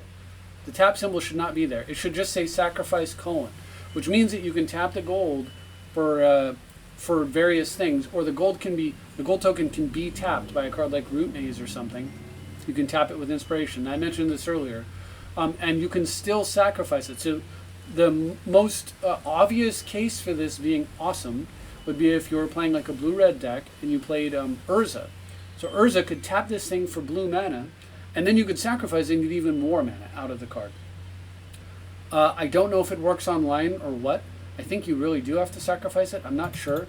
And they may need to take a look at this because this is like bugged or improperly coded. But at any rate, yeah, we're going to get the workshop down, get the Grim Monolith down, and then of course, thanks to the power of Curse of Opulence, we can now just go Demonic Tutor, pick up a Soul Ring, run it using that artifact mana floating off the workshop. I'm like, what are they going to do here? They're going to Mental Misstep me? No. They're just tutoring to tutor. Now I use the mana there. So you see how I invested a tutor into permanent mana, which allows me to make the same play I was planning to make, but gives me a much stronger position on the turn following to develop like that. And then for some reason, so I don't develop. This is one thing with Curse. I could have drawn the 3 cards here, but instead I do this. That way, next turn I can attack and still get the gold token, and then I'll just go ahead and sack the Rog and draw the 3 next turn, and I'll be fine. If my opponent goes land and then bounces Tevesh Szat back to my hand, I attack, I play a land, and I can recast him because I have a creature still in play. If my opponent does what else could they do? If they had some way to put Tevesh Szat into the command zone, I can attack, play a land, untap my Grim, and then follow up with the Tevesh in short order. So it's really difficult for my opponent to prevent me from getting Tevesh Szat back down if I take this line, which I like a lot. But it also gives me more black mana for next turn, which I might need depending on what I draw. All right, so my opponent draws for the turn. All right, cool. Ports, very nice to see here. Go ahead and attack in. This is proof that you only get 1 gold token. I wanted to just verify that for you. And for myself. All right, so we'll go ahead and just draw 3 now. Okay, nice. I would have loved to have seen those. That is an argument, by the way, for having drawn before combat. So, whoopsie. Little mistake there. All right. I'm going to go ahead and just play Port, though, and just recap. I don't know why. Why am I playing Mana Vault here? Oh, because I intend to play the Sword of Feast and Famine. I've got the read that they don't have anything. Yeah. I think this was probably incorrect play on my part. Lazy and sloppy. I should not have run the Sword out into double blue and potentially just get mana drained and let them back into the game. This is that was crappy play, actually. I should have just played Rog and then used the workshop to play the Vault and then stop myself right there and then port them. But okay, I didn't. I took the risk. The risk paid off. This was a poorly played game, though. All right, port them during upkeep. And I think Francois, yeah, he concedes. He has a tapped Bosaiju, and I already know he has no counter magic. His hand's going to start getting ripped up. I'm producing boatloads of mana now and cards. I'm getting, gold tokens, double tapping my lands with Sword of Feast and Famine, drawing, tons of cards every turn. And I can even, if I find Winter Orb, I can actually put, there's a trap in this deck. It might not be completely obvious at first, but the way the trap works is you get Sword running with Port, which allows you to use the Port twice, right? You play a Winter Orb, which now means that you can, which means that your opponent untaps a land for the turn, you port it down, then they play a land, it's untapped. And on your turn, you port that land, which is now tapped, and then you attack and you untap all your lands. And then for their turn, they play a land, which is untapped. That's their first, for their turn, they untap a land, and then you port that. So now on their turn, they can play a land. So basically, you put them in a trap where they can only ever get one land per turn just with the Winter Orb, which is a pretty good trap to be in. The sword, of course, would be eating into their hand, making it very hard for them to generate, to save cards up for, after they deal with the orb. And if you want to put the seal of GG on that trap, you cast the statue. So the mathematical victory in that case is the God Pharaoh's statue. And if you cast the God Pharaoh's statue, because they can only ever get one, mathematically, they can literally only get one mana per turn. Because, like I said, you tap their untapped land, and then they play a land for the turn. And they can't do anything like play a mana crypt because of the statue. The only out that they have is something like Ancient Tomb into Mana Crypt, and then Crypt into Mox or whatever. So it just becomes just harder and harder and harder for them to get out of it. And of course, the final lock piece would be Karn or a Gorilla Shaman or whatever. But again, the main trap is just Winter Orb, Sword of Feast and Famine, already super, super bad for your opponent. And then Rishadan Port is, those three cards together is Winter Orb is often GG, Sword is often GG, putting them together is almost always GG. Throwing a Port in there is just a whatever. And in the 1 in a million that your opponent keeps playing, throw the statue in, throw the Karn in, and then start using the Karn to hit them with the statue for 6. End that game very quickly because it's over and they just need to be out of it. But anyway, I just want to point out some of the interesting, how all the lock pieces come together to create a mathematical victory. Anyway, Felipe 0-0 is the next opponent. And Felipe 0-0 is playing Una, Queen of the Fae. And I've got a pretty good hand, so I'm going to keep. And I'm going first, so even better. All right, so we're going to lead off with Command Tower, Rog, and let's go ahead and get that guy equipped up. Even though I might sack him to Diabolic Intent, at least I can do it and have him pay for part of the intent. All right, land. So do I twist for 3 here? Do I tutor? What do I do? If I tutor, remember I'm losing a mana source for the next turn. Something to keep in mind, but I think I do, right? So, because what I want to do is I want to get, I'm really thinking about it hard, right? But what I want to do is I want to go get more mana. And if you think about it, what I can do is I can get Lotus mana, play the commander immediately, so a turn early, make some guys, and then I can equip the mantle onto them. So another route I could have taken would have been to go get Soul Ring, play the Soul Ring, then tap the Soul Ring for 2, replay Rog, and use the 1 mana floating to re-equip him with Paradise Mantle. Also a very valid approach. I wouldn't have Tevesh Szat in play, but I'd have a Soul Ring in play for Tevesh Szat and Statue and Twist. I kind of like that line, but I also like this one. And the reason I like this one a little better, maybe a little better, is because outside of Bounce, my opponent, if I do the Soul Ring plan, they could play a blue mana and kind of sit there on a counter. And then it's a little tricky for me because, I do have big plays I can follow up with, but all of them potentially run into a counter spell. This time, if my opponent sits on a counter, they're just going to lose to Tevesh Szat. So anyway, they don't have any of that though. They have Field of the Dead, which, that's just not going to do it. Find the Soul Ring anyway. Go ahead and play a Mountain here. Play a Soul Ring here. Equip, because it's free. play a smokestack here. So why did I play smokestack and not statue or twist? The reason I played smokestack is that if my opponent doesn't get something going right now, this ensures that they never will. And if they do get something going, then I can punish with deluge. I have statue, I have twist. So I'm not super concerned with whatever is about to happen, unless I get comboed out. So that would be one argument, potentially statue or twist. But they didn't have like double blue and a black, in which case, if they had the ability to play double blue black, I would have played twist or statue because I'd be concerned about Thassa's Oracle and Demonic Consultation, which is everywhere.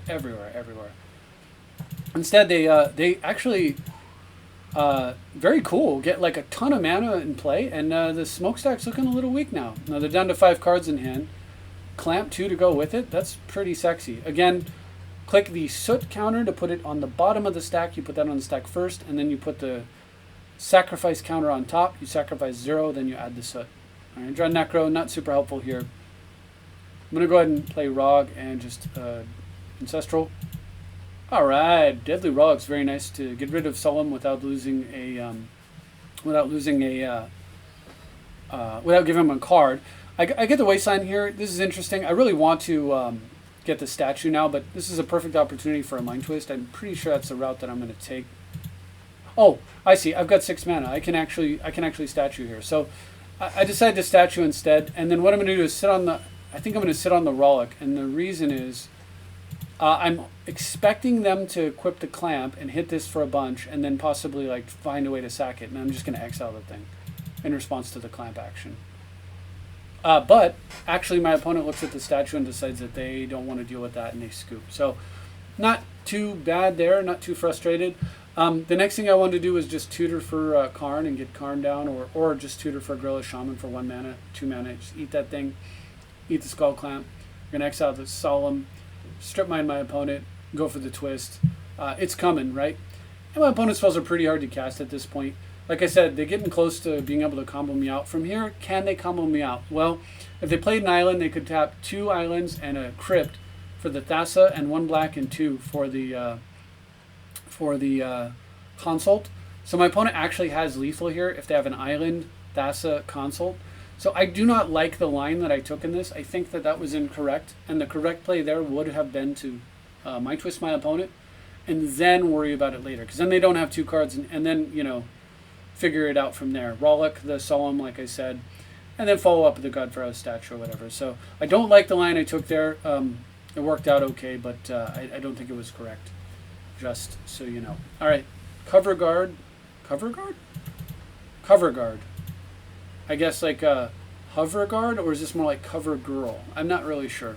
Anyway, Cover Guard is playing Yasilva Dragonclaw, which, pay attention to this. This actually means they're playing green, blue, red, so sneaky. So watch out for that.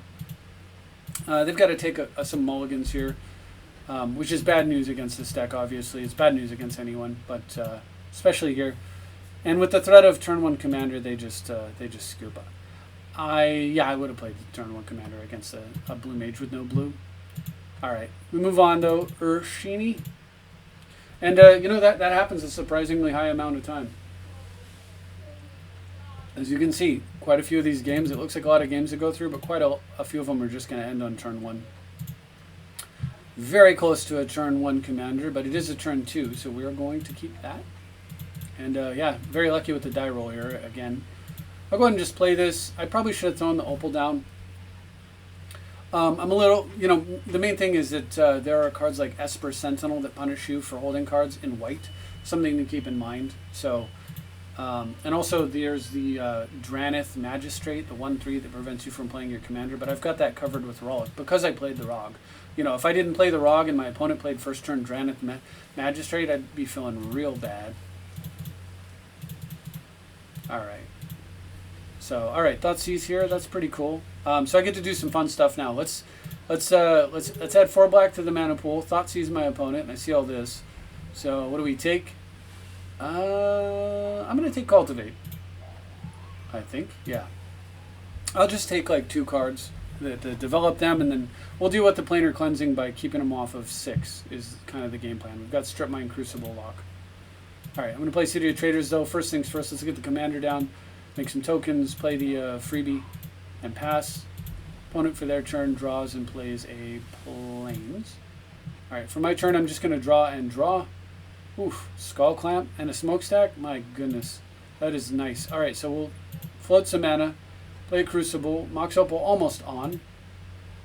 I'm going to go ahead and just play a land here and strip mine my opponent, and I'll worry about Mox Opal being in the on position later. Alright, for my opponent's turn they play a Forest that we know of. We can check that off the list. Alright, so I draw and play the Clamp, which means Mox Opal's on, so I don't need to use Tevesh Szat to eat this, to zero, draw 2. What I can do is I can Clamp and then make more guys. Depends on what I want to do here. I definitely want to... I decide I'm going to go with the Clamp plan, so we'll go ahead and Clamp the one that's Summoning Sick. And, ooh, sweet. A Soul Ring. We'll go ahead and replay the Strip Mine here. And I get a little greedy, I think. Okay, I got smart. I'm glad I didn't. This is just correct. We want to keep them off their mana. We can worry about Soul Ring Clampage later. So far ahead now. It's more important to just stay ahead, keep them from finding a way back in this game. For some reason, not playing their Skyfisher. Strange. I don't mind. Anyway, now I can get the Soul Ring down. Play the Strip Mine, of course. We'll go ahead and... I'm actually tapping out for Smokestack here. I'm going to give him a turn off a Strip Mine, and then I'll go ahead and eat with Tevesh Szat instead of using the Clamp. It's cheaper. And now if my opponent has a way to deal with Smokestack, then they probably aren't dealing with Crucible. If they can deal with Crucible, they're not dealing with Stack. So this kind of just like puts the Assurance plan in motion. Outside of they could have the green card, the Force of Vigor, and kill both the Smokestack and the Crucible here, using 2 cards in their hand. But if they do that, I mean, are we really losing the game? Tevesh is on 10. I'm going to take their commander. This game's super over. So Urshel packs it in. Urshni packs it in, and we get a game against Ferrers. And Ferrers is playing Marrow Nar, a very Ferrers deck. I'm going to have to mulligan, sadly, shipping a Soul Ring back. This hand's keepable. It's a little sketchy. This hand's a little bit better. Diabolic Intent means I can get turn 3 commander, or turn 2, turn 3 commander. Yeah, this will work for me. So I got to send some stuff back. I'm going to have to take a risk here and ship back the sword and ship back the artifact mana. I'll keep the Chandra mana, because what I can do is tutor for a Crypt and use the Crypt to play Chandra, use the Chandra to recast my commander, my 0-drop commander, and then or I could just top deck a Soul Ring, whatever. But that's what I was thinking with that. Opponent plays Rat Colony, +1/+0 for each rat they control. So this is a meme deck. That's fine. I'm not mad at it. I'll go ahead and just chonk the Rat Colony off my Soul Ring mana there using Chandra's ability. And my opponent plays Herald's Horn.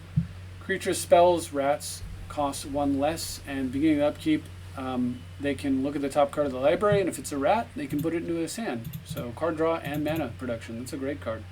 Alright, for my turn, in a very specific deck type. Actually, this would be great in like Elves, maybe-ish. It's a good card. Alright, anyway, so for my turn, Chandra's going to make me some mana, which will then turn into even more mana with the Gilded Lotus. We'll go ahead and blow away that... we'll go ahead and Diabolic Intent away that Rog there and tutor up a Jeweled Lotus. And I'm just going to let him have the horn for a little bit.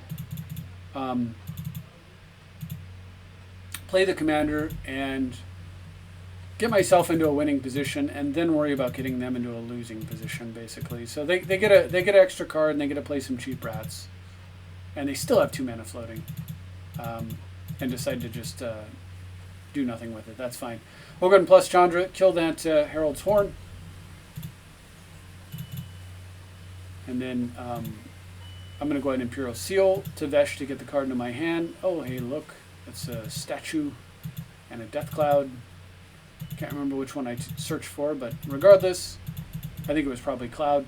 And I'm not going to mess around. Look, I can Cloud for 4. It takes every card out of their hand. Everything they have in play dies. I get left with Soul Ring, Chandra, Lotus, Tevesh. This is literally game over, so yeah, that's what I tutored for. So, yeah, it's cool to put down Godfrey's statue and all this. Don't worry about winning more, just worry about winning.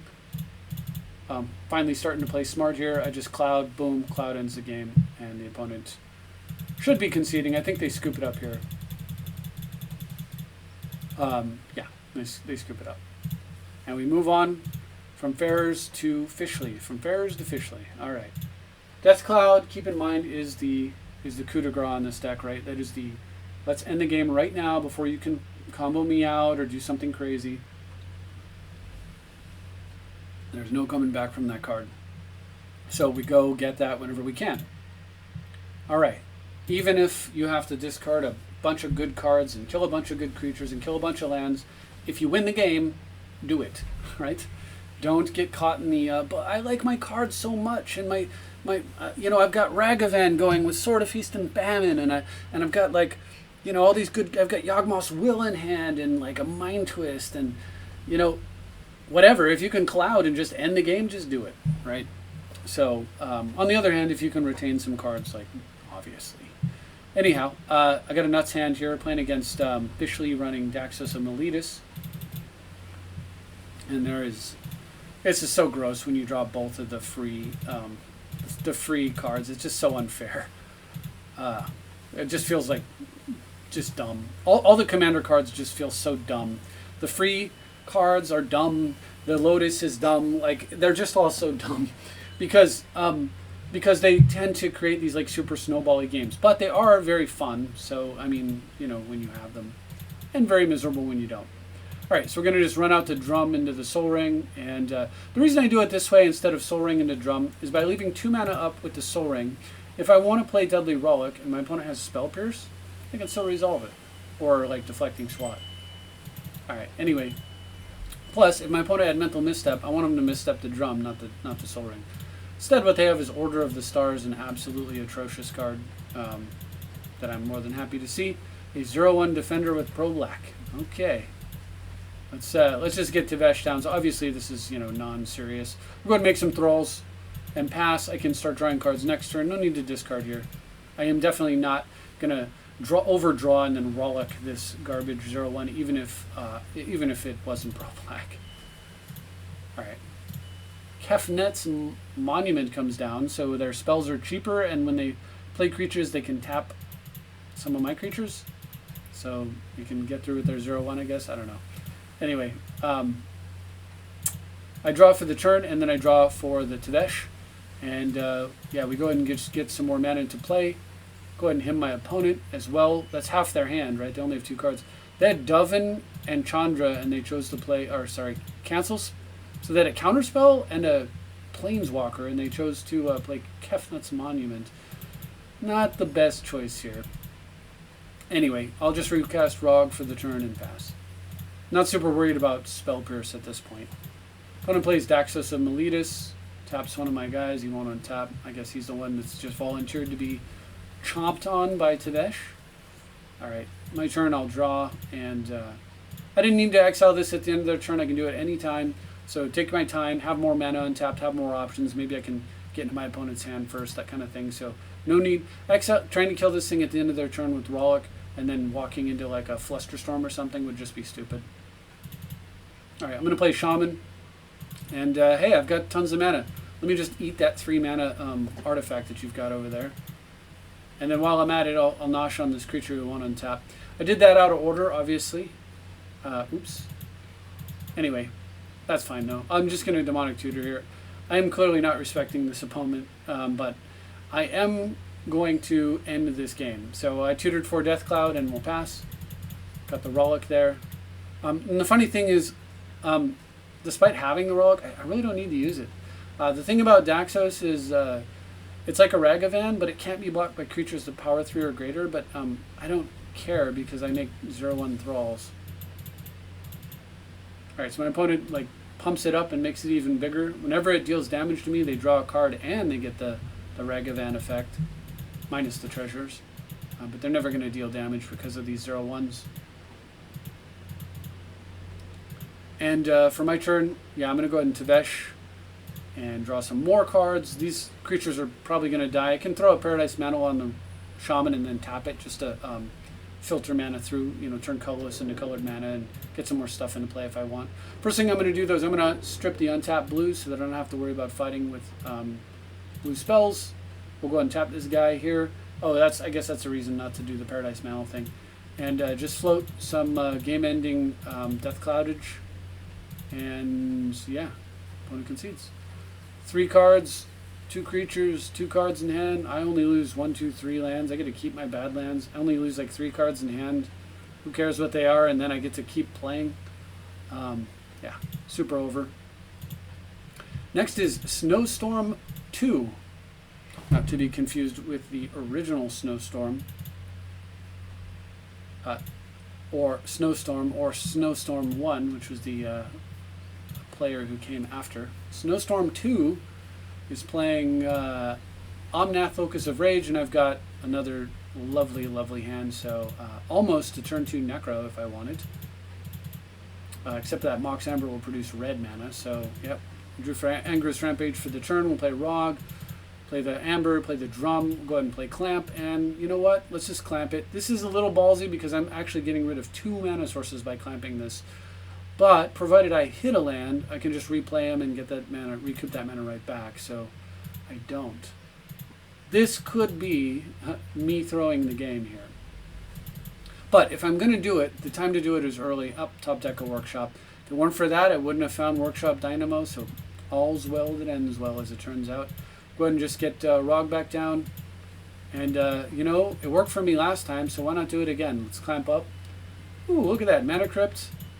And play Rog again and pass. As if I planned it out, right? So pretty cool stuff there. That's just a matter of it is taking a little bit of a risk, but it's also kind of understanding how this deck works and how it's designed to function around flooding your hand with cards and producing even more mana. And that's one of the reasons why you have so many mana sources in the deck. Alright, Twin is the next opponent. And Twin is playing Hazian Tamar. And you might look at this and go, wow, that's garbage. You could be right, but there is a gnarly combo with Food Chain where you play this guy, make a bunch of Sand Warrior tokens, eat the Hazian Tamar and a token, one of them, play this guy, make a bunch of Sand Warrior tokens, and so you get to cycle through and make almost infinite guys. Now the thing is that the tokens don't come into play until the upkeep. They don't come into play right away. Oh, and when he leaves, you exile. Oh, well, I guess it's not as good as I thought then. Never mind. I was thinking this was a Food Chain combo, but it is not. I actually don't know what the combo is. I mean, you could use it with Food Chain, and you should, but yeah, I'm not actually sure what the combo is with this guy. I'm sure there's a combo out there. Someone can probably enlighten me, but I mean, it does. I'm not sure it matters. The card's 4, 5, 6, 7 mana. Pretty hard to use, and obviously we've got a pretty nuts start here. Opponent reveals a forest, so they are holding land drops for the turn. So I'm just going to play the Signet here and pass. Sets me up all right. I'm hoping nothing too crazy happens. I'd love to get a Giant Jessica's Will off. Opponent enchants their land with Trace of Abundance.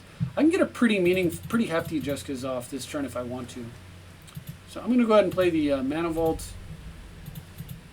Float some mana. And then, yeah, I'm going to Jessica's Will, and I see this.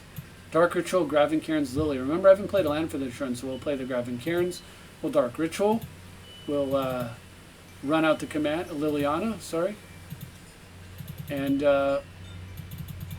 run out the commander. Throw away, I guess, Imperial Seal. I don't know. I guess I'm feeling pretty spry. Oh, I guess I cast Imperial Seal, rather. Then I'll make us each discard a card. And then finally I will draw into the card that I Imperial Sealed for, which was, of course, Death Cloud. Let's just end this game. Trace of Abundance makes their, gives their land Shroud there. Opponent's got a lot of mana going. He plays a Knowledge Vault. Interesting card. It's a dated card. This opponent's playing from the 90s tech right now. All right, so I'm going to just go ahead and... So I misclick on Tevesh. I want to point this out. I don't know if you caught that, but I misclick on Tevesh. I was supposed to be making 2 guys there, and I needed them because I wanted to Calling the Weak. And I'm like, damn it, I wanted, where are my guys? Not only that, but I drew a card off the Tevesh, which I can't really get back. Tevesh is not supposed to work that way. You may sack. If you do, draw 2, and then draw another card if the card was a commander. But if you don't sack a creature, it doesn't say you draw 2 or draw another card. You shouldn't be drawing if you plus this and there's no creatures in play. So that is a Magic Online bug. Please don't abuse it.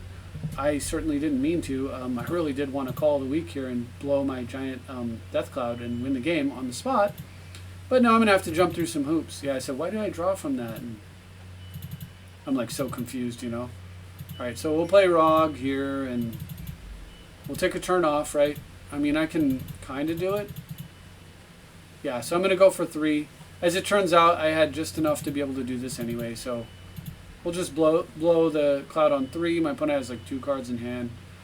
I would have been able to play like Duretti and then kill the Knowledge Vault too, but my opponent's had enough, so I'm good with it. And we move on to a game against Valk. How fast are we casting like Death Cloud and stuff? It's so cool. Alright. So Valk, another just totally off the rails hand against Kess. Hopefully we're going first because turn 1 Curse, Crypt, Skull Clamp. We could go Crypt, Clamp, Vault, Land, Curse, Commander. Insane. Or we could just play first turn Commander. Or we could throw a Calling the Weak in there and do something like Land, Call, Crypt, Vault, Clamp, Commander, Clamp the guys, draw 4 cards. I mean, you know, whatever. And he asks, is he going to get an Avid? And the answer to you, Valk, is yes, you indeed are an Avid. So welcome to being part of the videos for this channel. I draw Grim Monolith, just even more insanity. So depending on how I want to run this out, my opponent has Force of Will, and I just go all in and I blow all my fast mana on playing the commander and they Force of Will. I'm feeling pretty dumb. So I might want to hold a little bit back and use it for subsequent turns for power plays on turns after I've refilled my hand, and also for as a backup plan in case my opponent has a Force of Will. So I think that's what I'm going to do here. I'm just going to play it a little safe and just go for the commander and pass.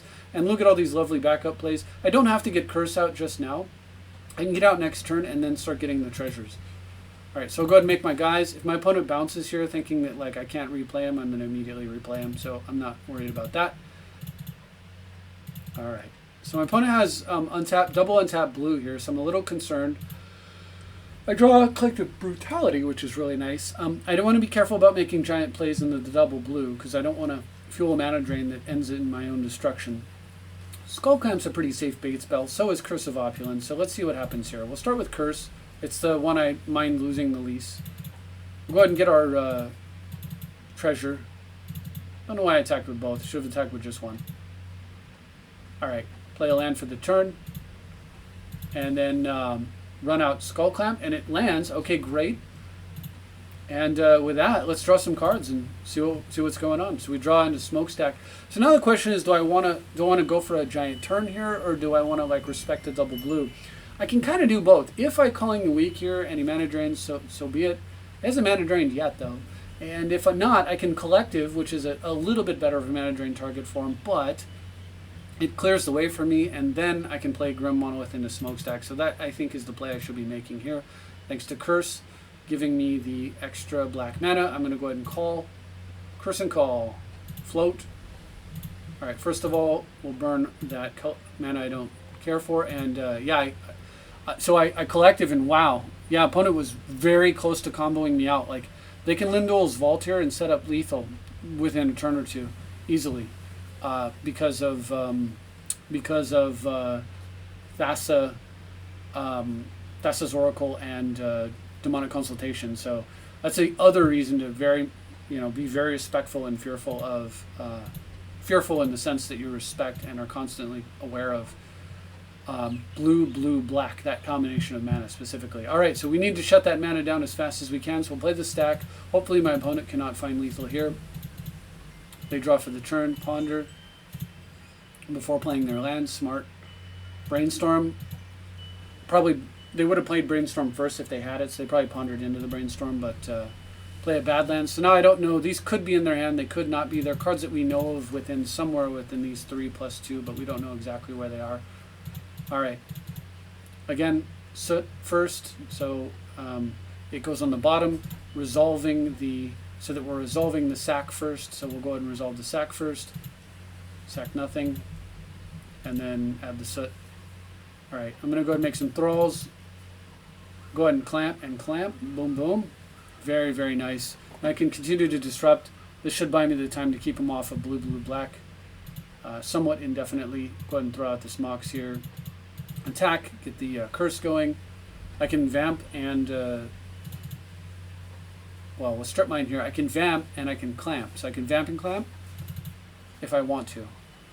And I decide that I do. I'm very concerned. You know, I mean, I don't know what the combo player has, but remember, they have 2 unknowns from Brainstorm. So these 2 cards could literally be Thassa's Oracle and the other card that they need for the combo. So with that in mind, I'm going to go ahead and Skull Clamp, and immediately the card I tutored for is Thoughtseize. So we can take one of these cards away and then hopefully prevent ourselves from just instantly losing the game.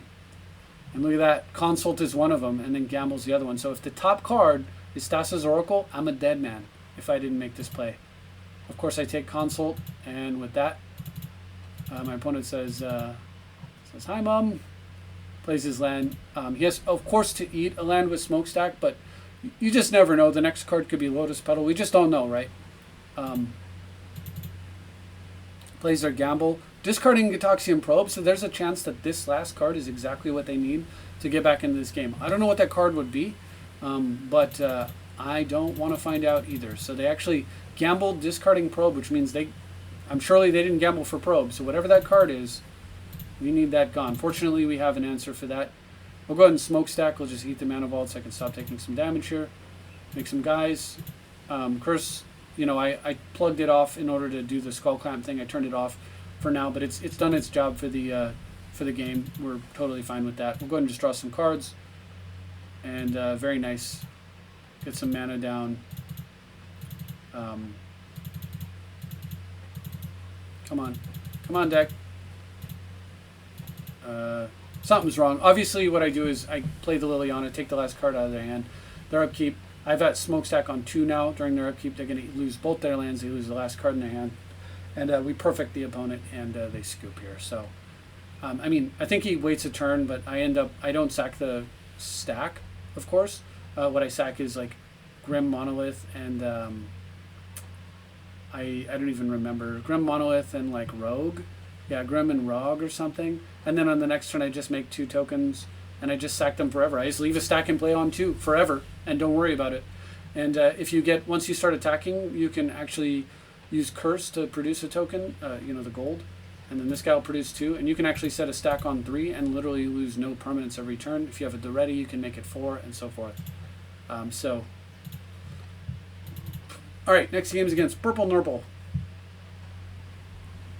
And Purple Nurple. It was very cool playing somebody with such a good attitude and interested in the in the channel. Purple Nurple here is playing Rafine, Scheming Seer, a very powerful. If you don't want to play Zur, this is a very powerful threatening card that tends to protect itself and creates kind of snowballs out of control. I've got a great hand though, so we'll run with this. And unfortunately. Yeah, so my opponent does have to mulligan. Unfortunately, I am going second, so this hand's not quite as good as it could be. But with that Liquid Metal Torque off the top, it just gets so much better, because now I get to run out turn 1. Look at this. 6 mana on turn 1. It's just beautiful. Alright, my opponent plays that. And if they left 2 blue untapped, I'm kind of in a spot, right? Because I can't really... Like, do I run my commander into that? But they tutor here, which tells me they don't have a mana drain. And I'm pretty sure they're either going to play a Crypt right here and do something with it, or they know that I'm going to play my commander and they got Force of Will. But if they got Force of Will, look, I can just play my commander again. So let's test. Well, they didn't force the orb. All right, let's see here. Maybe instead of playing their game and running into Force of Will, I'll just port them and keep them on lock. Alright, so during their upkeep, let's port them. Port orb, very, very good. Now, I'm going to back up. What if, instead of getting Force of Will or Mana Crypt, what if they got Thassa's Oracle or Demonic Consultation? Well, if I went for the commander last turn, and that's what they got, I lose the game. So the other reason for going down this road is because Thassa's Oracle exists. And as soon as the blue mage has blue, blue, black, if they have 2 mana in play, if the blue mage has 2 mana in play, you cannot let him get 3. Because if they have 3, they can just Thassa's combo you out. So that's what we're trying to prevent here. Alright, so let's tap pre-combat. Now is a great, oh, look at that lovely draw. So this is perfect. I can Ritual, they're probably not going to counter that. Now I can him to try to hit if they did get Force of Will or whatever. Boom, Cyclonic Rift, Karn. The 2 answers to my commander coming down, but unfortunately neither one of them works when your opponent just keeps porting your only land every turn. And I'm actually short on mana. I can't actually play my commander right here, but I can play it next turn and I'm fine with that. My opponent is not fine with that and they scoop. Alright, so we move on to the next game. That's the Hasbro game. We're going to skip that and then go straight to Elton. Elton. I wonder if his last name is John. Is he Elton John, do you think? Anyway, another Kadena Slinking Sorcerer. I don't know if this is the same person I played earlier or not. I don't think so. So this apparently has become popular for some reason. I've got Savage Hand, so we're going to keep. And am I going first? No, I'm not going first, but my opponent doesn't do anything too crazy. All right, Saga into Soul Ring. Very lovely. And that sword actually looking pretty tasty with this start. All right, for my opponent's turn, they just play another land in an Arcane Signet. I draw, nothing exciting there. I'm going to actually play the city here and go the sword route. I'm not quite ready to get the commander down. See, the reason I do this is if I go the sword route now, I can use the city traders again next turn. So what that means is that I got to use the city twice before I sacrifice it. And using the city twice means basically I got this huge boost of 4 mana over the course of 2 turns, which makes it much more valuable to me than if I played my like Badlands here and just like make a guy or whatever. I guess I was short mana for making the commander on this at this moment anyway, but I could have made a guy, or I could have like played the sword or whatever. But neither one of those uses my mana as effectively as possible, and also just hey, I can start drawing cards right away. Let's do it. All right, so I draw a Talisman, beautiful thing to put City of Traders mana into before it goes away. All right, so for my opponent's turn, they get to run out their commander if they choose. They do. And then they go to cast their Morph. I'm going to exile their commander before they get to draw a card here. Because unlike the last guy, I don't have like mass removal here, so I don't want to... It's not a break even on removal to card draw, rather. So we'll just kill that right away. All right, so I'm going to draw for the turn. We'll go ahead and make a robot here. It works out very nicely, as you'll see for the turn. We'll make that, get a Crypt, and then play a Talisman, play a land. Going to lose the city here. But I can disrupt my opponent by killing the Signet and the Morph here and then getting in with the sword. Or I can get in with the sword. They can't block. Sword will kill the Morph, kill the Signet, take a card out of their hand. Beautiful. Or I can hymn them and leave the Signet for now. All of them pretty good. So let's attack first and see what makes the most sense. We're going to kill the Morph. All right, if I had drawn like an Opal there, I play the Opal, blow away the Signet, and then hymn them, right? But I didn't draw that or a diamond. So I decide, you know what, I'm just going to go for the hymn. That was their Morph. I'm just going to go for the hymn because it's 50% of the cards in their hand. And I can, yes, I can take a card out of their hand with K command. But if I hymn them now and then they play a Morph, I can then kill the, let's say they play a Morph or like maybe multiple creatures.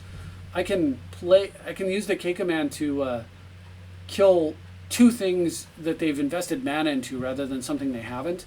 But also, if they were to play a creature who... They know I have the Sword of Fire and Ice. So if they play a creature whose toughness is greater than 2, thinking, okay, well, you know, at least he can't sword it down, well, then the K command can take it out. So that's why I saved the Colligans there.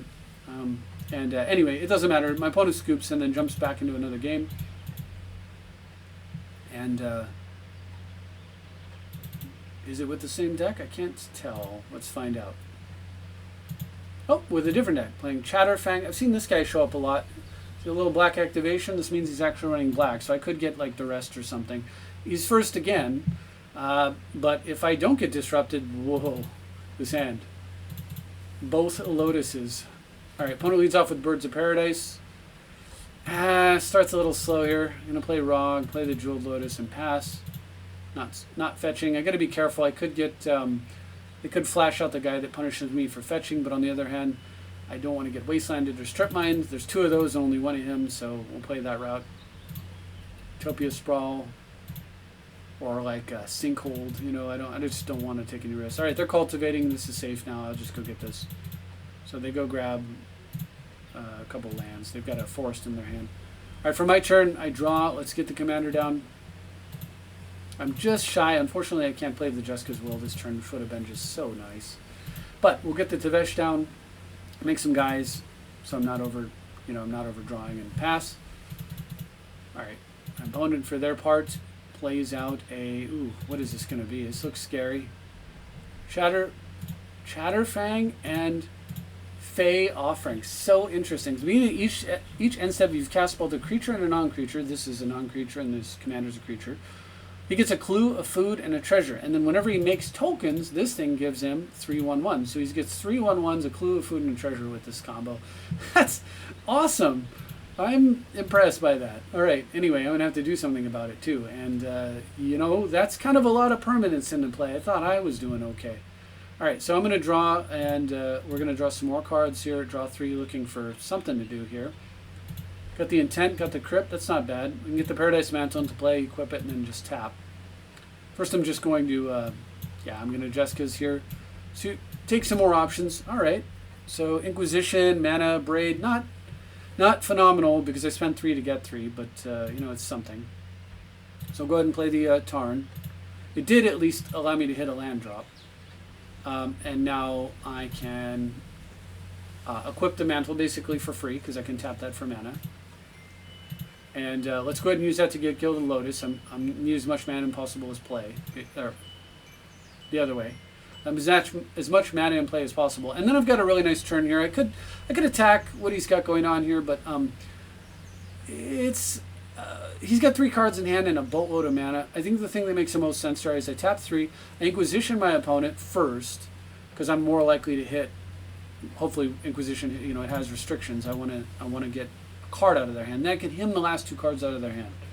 So that's kind of what I'm thinking I do here. Inquisition, yeah, only 1 target. Glad I didn't him first. Eldrazi Monument, Nut Collector. Oh boy. So let's take that. Oops. Acting like I'm playing. And then him the last 2 cards out of their hand. And then finally I'm going to roll out their commander just to buy a little time, protect my Tevesh. Encourage them to possibly replay it so they can do another crazy round of token making and stuff. But remember, I have Intent in hand, so I don't care about the tokens. This is just to, I don't want them talk decking something and then playing that. I want them to draw and be like, oh, I'll play my commander, I get so much value, because I don't care about the commander. So I do lose my Abrade here, that's fine. All right, for my opponent's turn, they draw, and what is coming? Okay, just a commander, and once again, they have to play a non-creature spell here in order to trigger the Fey Offering, but they may have drawn one. It'd have to be 2 mana or less. We'll see. And it was Night Soil. Man, I haven't seen this in so long. It's a card from Fallen Empires. So exile 2 creatures from a single graveyard, create a 1/1 green sapperling creature token. If this card said 2 cards from a graveyard, it would be so good. But being creatures, it's not as good as other alternatives. But hey, it makes sense in their deck, and it works out here. They get to trigger the Fey Offering once again. So they can swing in with 3 guys. I'm not even going to chump him to draw cards, him to make mana, so I'll just let Tevesh tank that. Alright, so Mona has double food, double clue, a treasure, bunch of squirrels, this thing that, can kill my guys as soon as my opponent gets a chance to do it. But doesn't too much matter. I'm going to draw 2 cards here. Go ahead and tap that for mana, and then sacrifice him to the Diabolic Intent gods, and go ahead and get a Toxic Deluge. Whoosh. All right, clearing all that, but still, my opponent's got a lot of tokens and mana and stuff going on there, but they are empty-handed, which is really nice. All right, and I pass through the turn. So why do I pass through the turn without developing? Well, as you can see, I've got ad nauseum, and we need to close this game out quickly before my opponent can leverage all the extra resources that he's produced and get back into this game and pressure me. Or win. And a skull clamp. Holy smokes, dodged a bullet right there, right? All right, so if my opponent plays a creature, remember, he's going to get the Fey Offering trigger as well. Okay, luckily no, and now we'll just go search for the coup de grace, right? We're going to go for the win. Dig, dig, dig, dig, dig. And I don't find it, but, well, let's see how this turn, or at least I don't think I find it. I don't think I find the Death Cloud. It's hard to say. I can't actually see all the cards over there. I do find Priest of Forgotten Gods, which would have been nice here. Okay, yeah, so my opponent concedes. Ad nauseum, Karn, Priest, Sword, Verdant. Yeah, my opponent just scoops it up. And, I mean, they're right to do so. I mean, I get to Winter Orb them down here. I get to kill most all of their artifacts, if not all of them. I have Yogg Will, so I can just, like, redo all this crazy stuff. In fact, I don't even need to kill my opponent's artifacts. I can just play Karn, the Great Creator, and then slowly kill them while they don't do anything. Puke out a ton of mana, play the Winter Orb here, and then play the Priest of Forgotten Gods. And the problem for my opponent, if I play the Priest, is that of course, then I have the Jitte as well. So the problem for them is that the Priest taps to kill any creature they put into play. So unless they can puke out a bunch of tokens, they're not, and which would be very hard to do under a Winter Orb with a Karn. There's no out for them, right? They can play a Manadoric, and I just tap Priest and draw a card and drain life them and edict them and produce 2 black at the same time. There's literally no hope for this opponent. They can try to like Night Soil their way in, but they saw that I have the Feed the Swarm here, so it's just nothing. All right, so they concede, and we move into a game against Harpiste. Harpiste, who is maybe a harpist, or maybe they are a harpyist. I don't really know. All right. Or maybe none of the above. So anyway, they're playing Maha Bertagard Protector. Never seen this thing before. It does some stuff. And they've got a gross hand. You can see Liliana Vess in the deck. I talked about that earlier, how the card is supposed to be Black Market Connections and could be anything. And I think right now I have it in as... What do I have it in as? It's not Vess. I put in... Dark Tutelage. Would it be better here? Who knows? It doesn't matter. So, in this case, Liliana Vess will be fine. She'll do the job. But, yeah, that card wants to be Black Market Connection so bad. Oh my gosh. Mox Diamond off the top. I don't even need this workshop anymore. Go away, workshop. You're not needed. Rog. I get to Lotus. Sorry, I get to Calling the Weak. Lily. I could tutor for a way to play my commander, but I don't need to because I can already play my commander. I already have mana, tons of mana in my hand, so let's just start nailing my opponent's hand right away. I'll just play the Lotus now so they can't...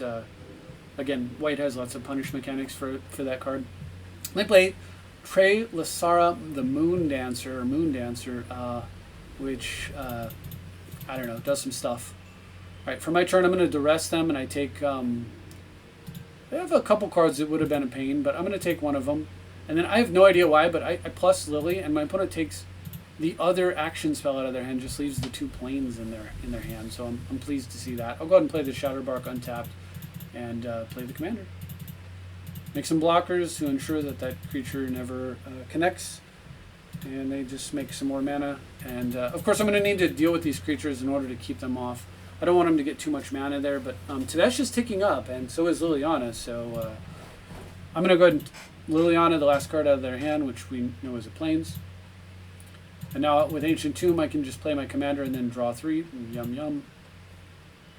And with that, oh, look at that Fire Covenant, so lovely. But I don't need it just yet. I can play the ready, I can plus the ready, and let's let them play their commander first, then let's Fire Covenant, right? Alright, so for their turn they play instead Celestial Unicorn, bunch of like weird cards. Alright, I'm just going to chump block here. Obviously this isn't CEDH. I just let anybody draw my games, you know, it's fine. But at least we get to kind of see how the deck works. So now you get a nice interaction with the Liliana, where you can tutor, and then Tevesh, and Tevesh can eat the constructs, and then Duretti can make constructs. So this kind of combination just tutor things directly in hand.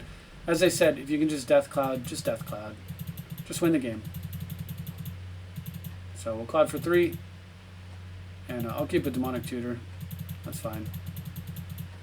And I'll keep a removal spell against this deck. And for some reason my opponent doesn't concede. I don't get it. That's totally fine though. We'll just do our thing here. Go get a Strip Mine lock. Let's go ahead and complete the square, I guess. Let's lock my opponent out forever. Tevesh is at 10, and now we can just Tevesh. We can ultimate the ready. We can start Strip Mine locking them. We can put together whatever we want. Let's take that card out of their hand during their draw phase. Let's make sure they never get another card again, of course. The card I tutored for is Yogg Will there. Gonna Yogg Will, produce lots of stuff. Yeah, just tutoring for whatever I want because I have Liliana on board. Just do whatever you want, you know. Opponent has no cards in hand and no permanents. They do get a permanent there, but of course I tutored for Crucible because I didn't want them to have any permanents. And I tell them, you know, it's okay to concede here, and in fact encouraged.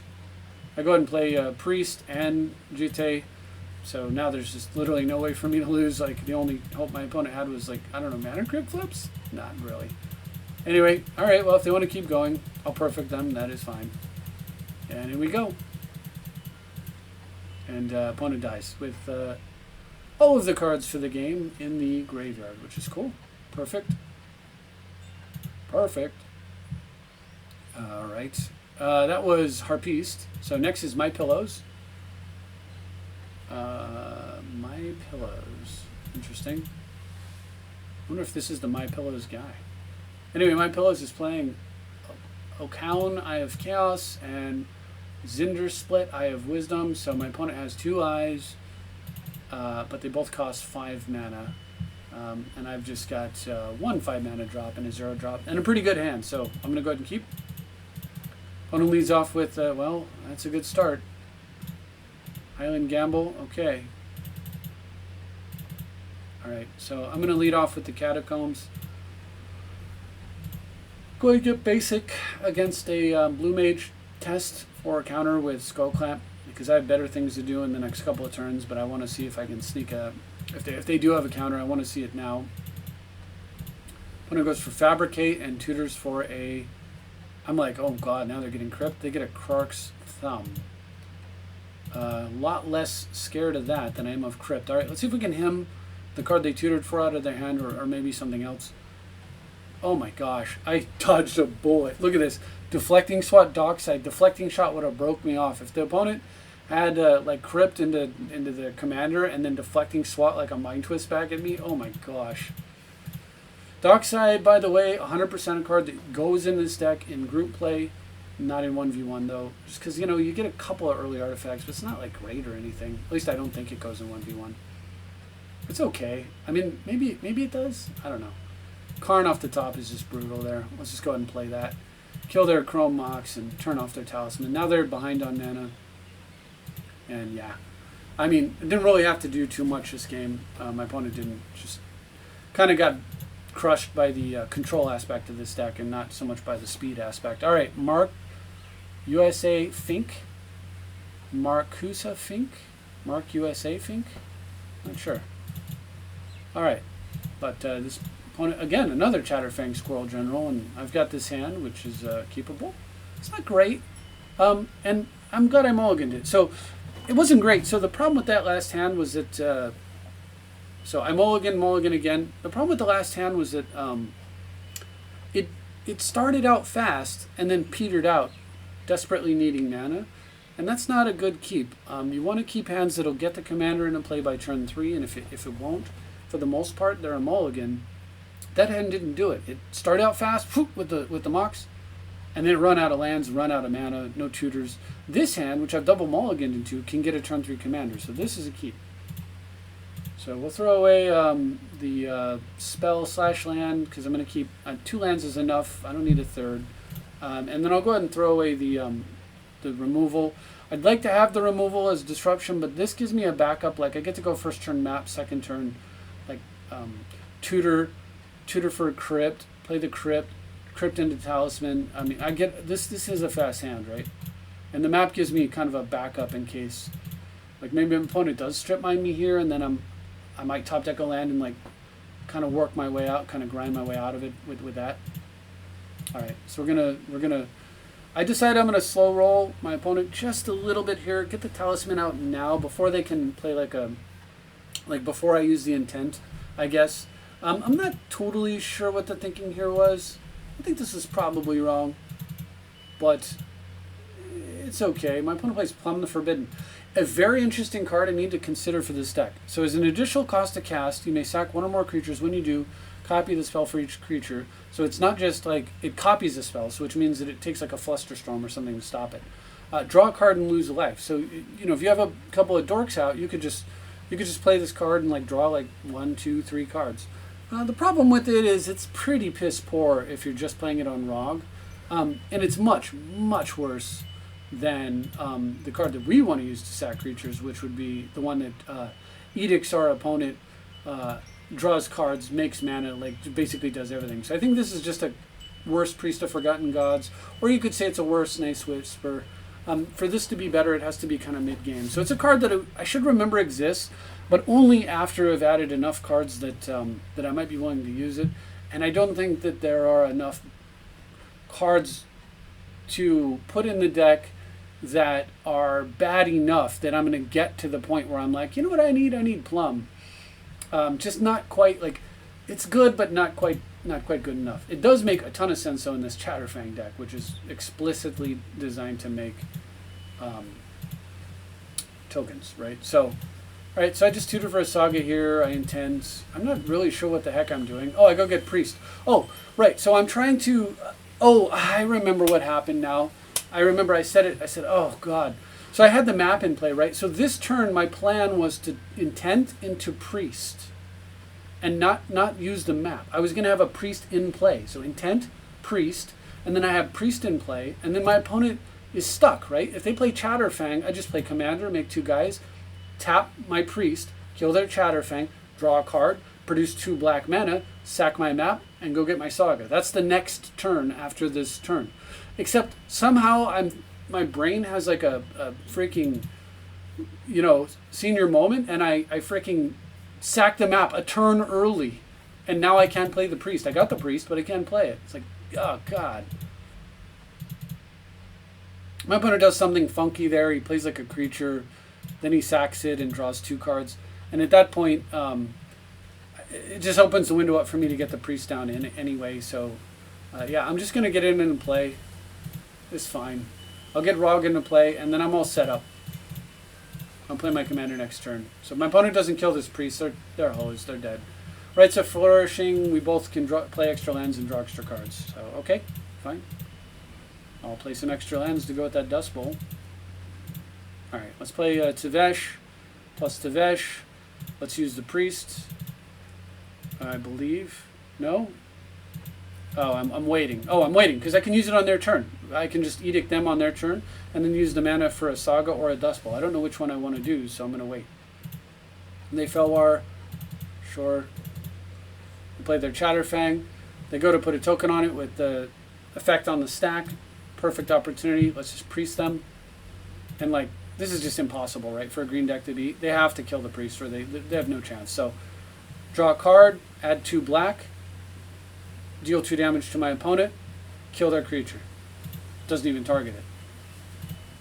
And then make a robot. And I do it with the Reef on the stack in case they, like, I don't know, move a counter on my guy or something accidentally. Doesn't really make any sense. All right, so for my turn, I'm going to draw. Now, here's a cool play. I don't know if you know you can make this. But I've got Saga on the stack. I'm going to activate the Saga. Okay, and then Saga says to search. It doesn't say if you do, like it doesn't say if you sacrifice this, then search. It just says search. The sacrifice effect is part of the fact that it's a Saga, which means that I doesn't have to be in play for the search to happen. So if my opponent wastelanded me right now, I would still get to search, which means I can wasteland myself by eating the Saga with the Dust Bowl. So I'll just kill the Oran Reef. I don't want him to, I don't know, have bigger guys. I still get the search. And yeah, it's beautiful. I got a robot. I got a robot, a Soul Ring, and a Dust Bowl effect out of that Saga. Well, two robots, a Soul Ring, and a Dust Bowl effect out of that one Saga. Just gross. We'll make 2 more guys. We've got the Priest now. Like, this is just so bad for my opponent. All right, play the Ring. Look at that. I just Sword of Fire and Ice. We'll play Liquid Metal Torque. I'm going to torque up the right. Okay, yeah. Oh, I have a Crypt. Where did the Crypt come? Oh, I activate the Priest. I allow my opponent to potentially, you know, like have a creature in play for a minute.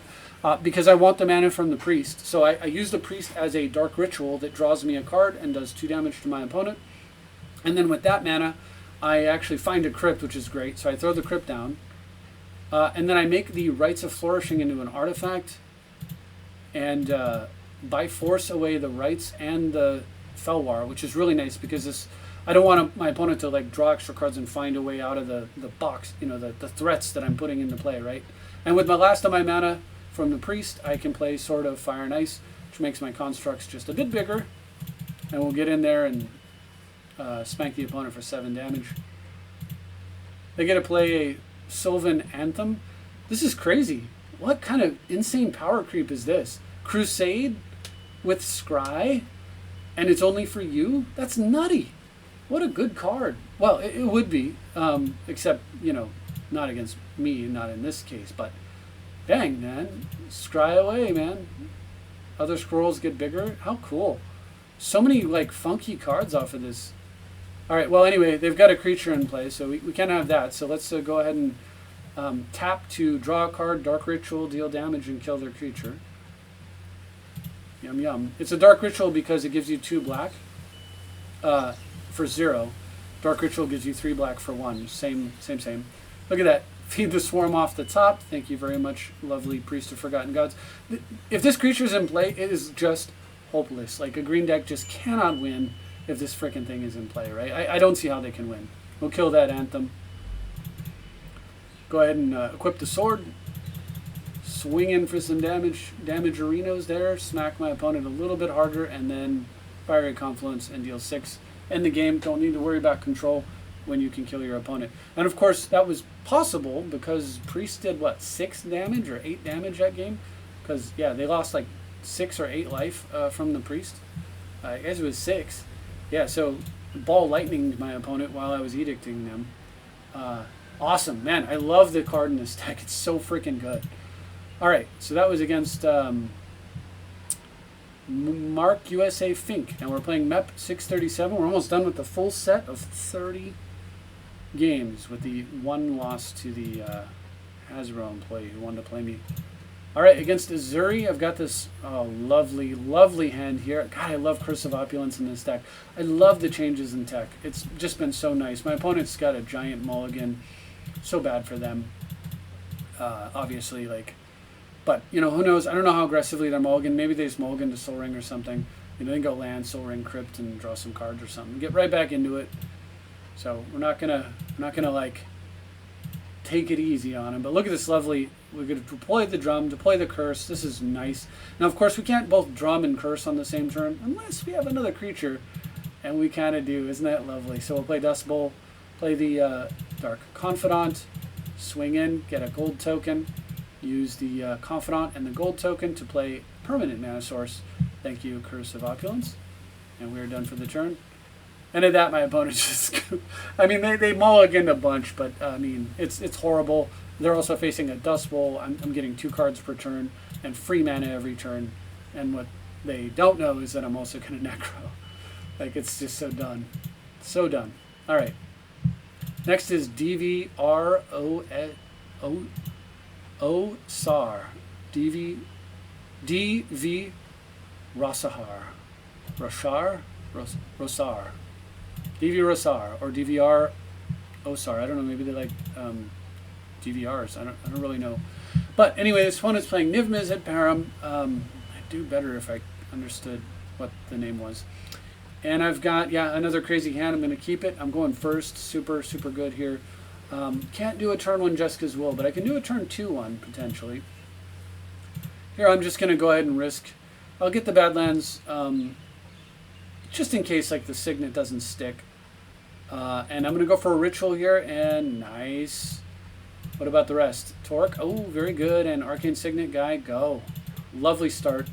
Opponent gets a Polluted Delta on turn 1. On my turn, before I can play it, before I play a land, let's see if we can do a naughty Jessica's Will for 7, and boom.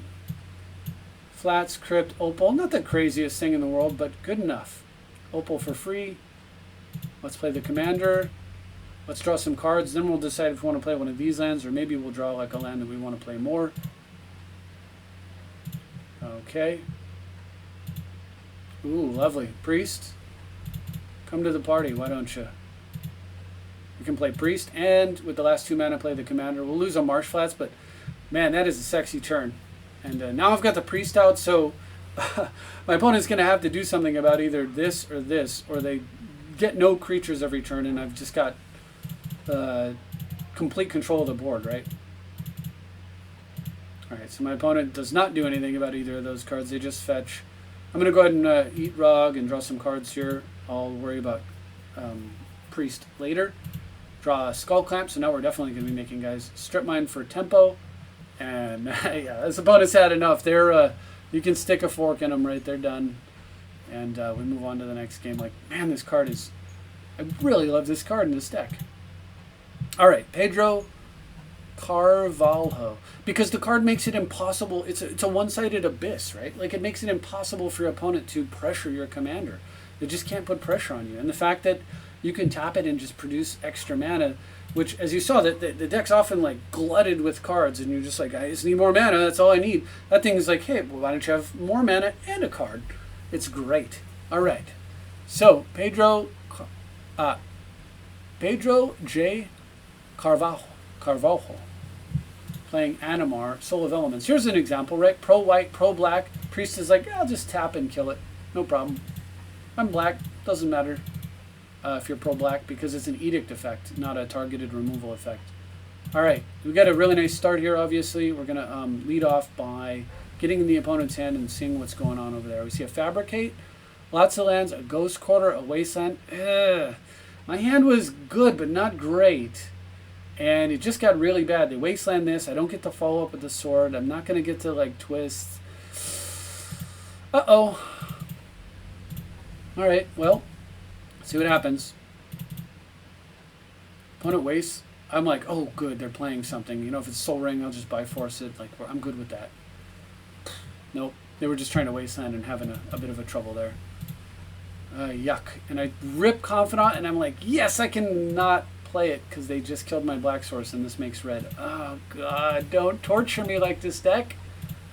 Opponent, for their turn, Ghost Quarters me. The most crazy play I could imagine here. Like, it's so beautiful that they Ghost Quarter me here. Completely fixes my mana scenario. I have no idea what they're doing here. They're just assuming it on basics? Crazy. That is not a Strip Mine. You don't use it that way. Alright, well, whatever. I'm playing Dark Confidant. Missed a land drop for the turn. They play their Guild Gate, and they've got 3 cards that we know about. But why don't we just draw like a bunch of mana sources and make that no cards that we know about? Well, we could. Or I could just play Tevesh and just draw 3 cards and find even more mana sources and use those mana sources to fuel a gnarly Mind Twist. So we'll do that in a moment. Attack here. Crypt. Commander right back on the board. How many times are we going to do that? Like draw 3, Crypt into Rog. It's so nice. Opponent plays Taiga, still not playing cards that I know they have. Swiftfoot Boots, so they've got 2 lands and 2 unknowns. Alright, well, drawing for the turn, or Confidant, draw, Springleaf Drum, basically costs no mana, that's cool, we'll just slap that into play. And yeah, let's get those cards out of your hand there, friend. There's basically nothing I would draw here that I would play over that. I would make over that play, so that's why I just didn't, and I was planning to make Thralls, so that's why I just didn't bother here. Look at this. Opponent has nothing but that. Alright, so they get an Arcbound Worker. It has haste, it has hexproof, it's modular. They don't swing with it. They could have swung. They could have swung in there. I mean, take a token away from me, I guess. They want to block Dark Confidant. That's cool. Port. Just add insult to injury, right? We'll go ahead and draw some cards here. Saga, which can go get Clamp, but I'm going to get Port down first. So before we do all that, let's get Sword of Fire and Ice.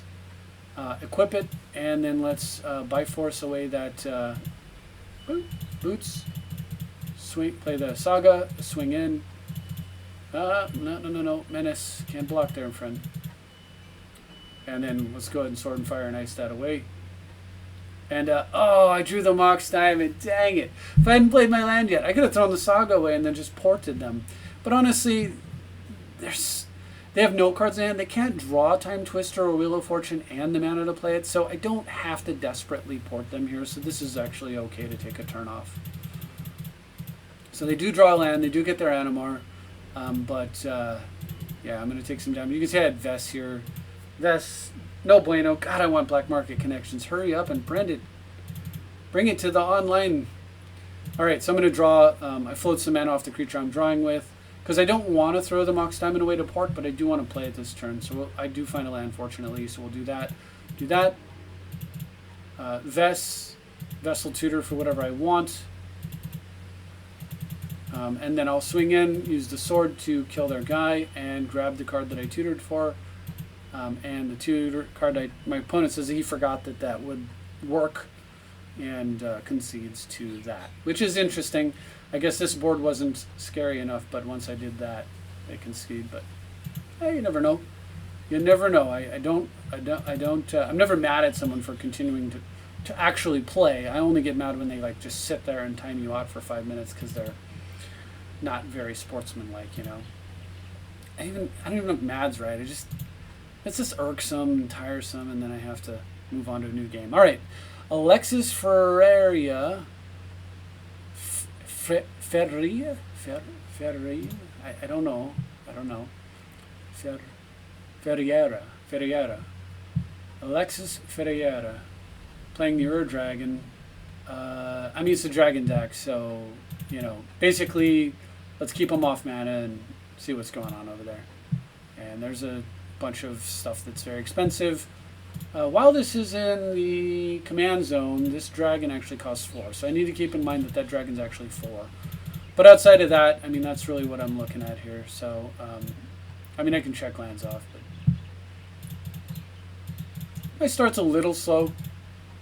But it was good enough, I thought, that I could keep it. Alright, so we'll go ahead and fetch here. Get the sword down. Opal's almost on. Wait, one more turn. They play a forest I didn't know about. Alright, let's get in there. Can I find some artifact mana? No? Alright, well this is a swamp, so I'm going to play it, but they can actually get that Terror of the Peaks down if they want. I actually decided to play Arcane Signet instead. I can respect that. Play a swamp we know about.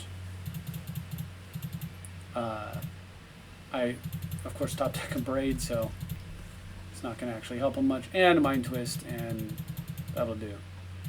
That'll do. Alright, so we'll dump all this. So they got one card in hand. They can play, I don't know, a dragon off the top or something. Unless it makes a bunch of guys, they're not worried about it. Instead, they play Dragon's Horde. Pretty cool card. But for my turn, I draw Necro. Not super useful just yet. I'm going to draw some cards here, and by force. Beautiful. Mwah. Alright, so we'll play by force there, and I still can't actually use this Mox. I'd love to Dust Bowl this opponent. So I'll just play the Necro and dig for some artifacts so I can finally use my Mox, right? Alright, so they skip their draw step. They have a card in hand. Perfect time for Liliana. Let's lead off with a God Pharaohs. Sticks. Let's attack and get a card. See what else we get. Play the Liliana. Take a card out of their hand. I'll throw a Dust Bowl. Austere Command. That would have been brutal. Let's wasteland them and then Necro up.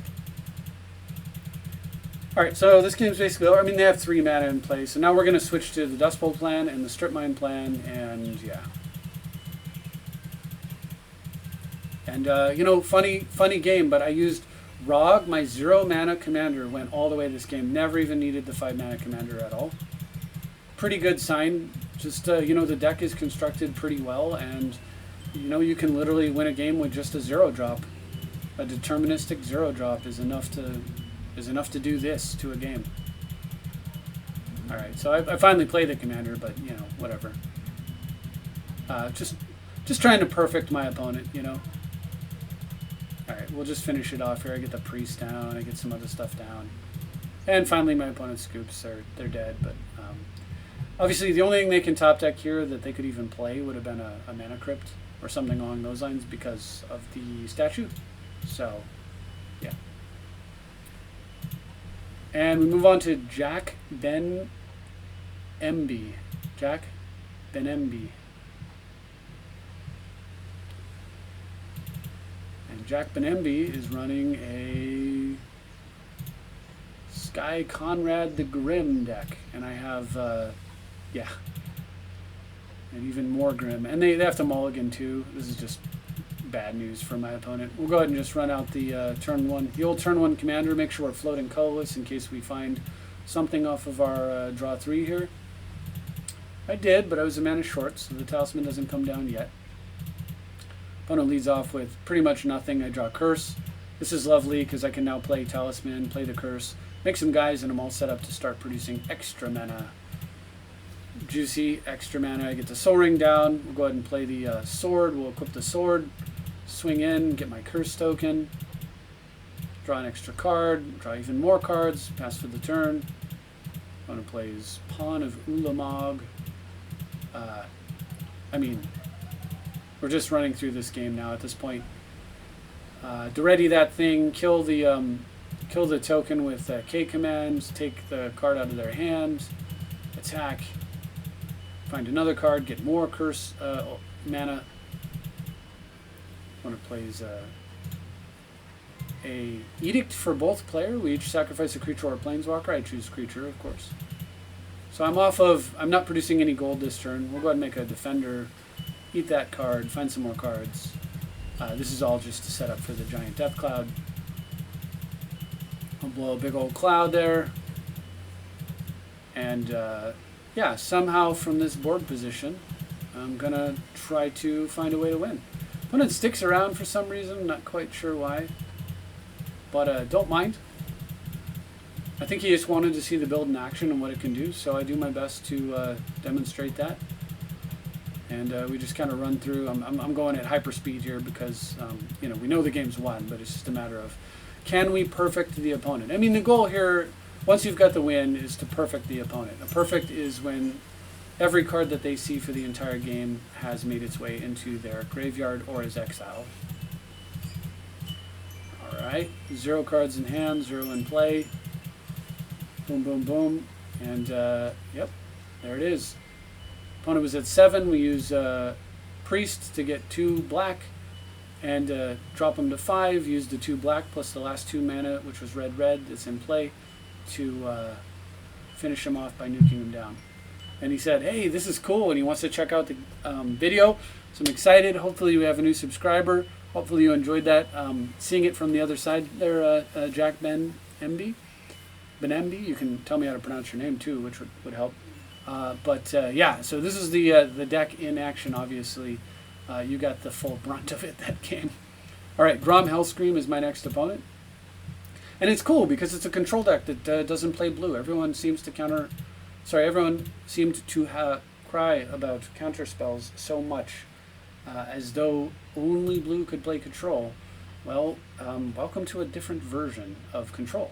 Alright, Grand Arbiter Augustin IV is the next one, and this kind of goes to show you that what control really is, ultimately, is resource denial and suppression. And the reason counters are good is because you can deny anything, but proactive control can certainly get the job done too, obviously. Alright, so I'm going to add to mulligan here. I'm going first, and I get to Thoughtseize him right off the bat, and boom. Ooh, tough. I can't even tell what their mana is. I have to, like, do this. Okay, it's an island and a plains. God, it's so hard. I really struggle with these lands. I wish I would just say it. Just say it in English. I don't speak Japanese or whatever. So I don't mind. I love, it's beautiful and gorgeous, but just for me, because I have my language set to English, if they could just put planes on here, you know, as a layover that only I see, I'd be really happy with that. Anyway, looking at this, they've got Capsize to bounce the commander, Windfall to refill, Tangle Wire to slow me down, Rhystic Study to kick me in the tail and draw a bunch of cards. Out of those three things, what I'm concerned most about and what's hardest to play around is Rhystic. So I'm going to take that. I'll play Rogue, dump some cards here, just in case they find a way to go like Island, Crypt, Windfall. Just protecting myself against that. They do fly in an island, of course. They had that. All right, nothing. Also, they might have Mystic Study or whatever it was, the Rhystic Study, the other one, the one blue one. All right, so for my turn, oh man, another Thoughtseize, beautiful. But right now I've got better things to do with my mana. Let's get a Scepter effect down. All right, opponent for their turn plays the planes we know about. All right, this is the final turn to do something. See if we can do something. Inquisition, reveals, Capsize, Tangle Wire, Thassa, Windfall. Okay, we're taking Thassa. I don't want to lose to that freaking combo, so we're going to take Thassa right now. And with that, my opponent concedes. Very nice. Okay. Twin, the Thassa combo is just everywhere. Twin played us much earlier in the day, if you recall. Jumps in for another round. And beautiful. You get to see some different tech. And you will sense a theme from this deck that I didn't pick up on. So I play a Winter Orb a little aggressively, a little early, and it ends up working out fine. But,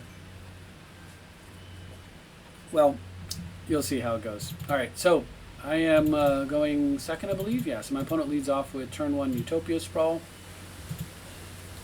The land now produces green and white, I believe. All right, so I get to go shop into Tome of Legends, Paradise Mantle, and play Rog. So this starts with 2 counters right off the bat, which is great. So remember, it's 1 mana tap, draw a card.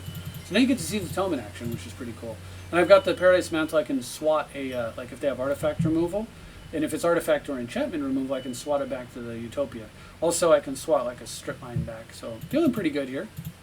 Opponent plays Glittering Links. That doesn't hurt my confidence any, but then Rograkh, a Tree Speaker. Not super happy to see that. Unfortunately, he has 2 creatures. I would love if it was just Speaker, and then I could rampage his Soul Ring right off the board.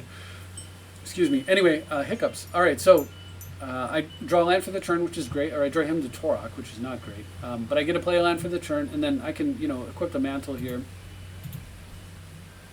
All right, so we'll do that. We'll see if we can draw something off Tome. I'm trying to find, you know, artifact mana for the shop. No, just land. But I can hit land drops for a while, and, you know, my opponent's going to want to, like, untap and charge up the Tree Speaker and make some plays. And this is really not a great Winter Orb situation. It's pretty bad. Like, this land makes 2 and this makes 2, but it's not terrible. I have the shop. I'm going to be drawing extra cards. I've got this guy to plug into the Tome, and then I can attack with him, and then draw, and then attack, and then draw. I decide to go here. It's a little early, it's a little premature, and this does make the game take quite a bit longer than it should have. Alright, so my opponent pumps up Rograkh, plays a Druid Lyricist, which kills an enchantment, not creatures, and gets a Skull Clamp. Yuck. That is going to set my opponent into hyperdrive. So it turns out that the Winter Orb just saved me from them drawing a bunch of cards, right? So maybe the Winter Orb was actually good here. Maybe my Orb instincts were still on, but anyway. All right, I'm going to draw and play here. The Imperial Seal is really nice to see. First things first, though, I have got to kill that Skull Clamp or else I'm hosed, right? Draw 6 over here, or however many. All right, so we kill that. Nextly, I have to decide if I want to Imperial Seal or do I want to Tome. And the answer is I don't know. So I'm actually going to wait, and then next turn, depending on what my opponent does, I can untap like the Workshop and then Imperial Seal and then tap the Mantle to Tome the card in my hand, or I can, you know, do something different. So let's see what happens here. All right, they go for Keen Sense. So Keen Sense is whenever enchanted creature deals damage to your opponent, you may draw a card. Well, I do not want them drawing extra cards, so I deflecting swat that over to my Rog, who will not be doing damage to the opponent and will not be feeding my opponent cards. And they play Dauntless Bodyguard, which gives a creature indestructible. They choose Tree Speakers, so basically they can sack this to give this indestructible at any time. And then they play their Risk the Redeemed, and with 1 mana floating, they just float it and lose it. I guess they could have killed the Keen Sense or whatever. I don't know if you picked up on the theme yet, but I picked up on the theme. At this point, I understood what I was facing. Maybe you'll see if you can figure out what their theme is. Anyway, so for my turn, I draw a Will. Not super happy to see it right here, but okay. And now I have to decide what I want to do. So I'm going to Tome first, and then figure it out. I feel like this board's getting out of hand, and I really need to clear their board, so I'm going to seal for removal. I was hoping not to have to do it this way. I really wanted to do it for development, but things are getting a little crazy over there. I'm under kind of a lot of pressure, actually. And now they're going to get to start doing even more stuff, so yeah, like this. Just increasing, ratcheting the pressure up and up and up. And then they plow. Yuck!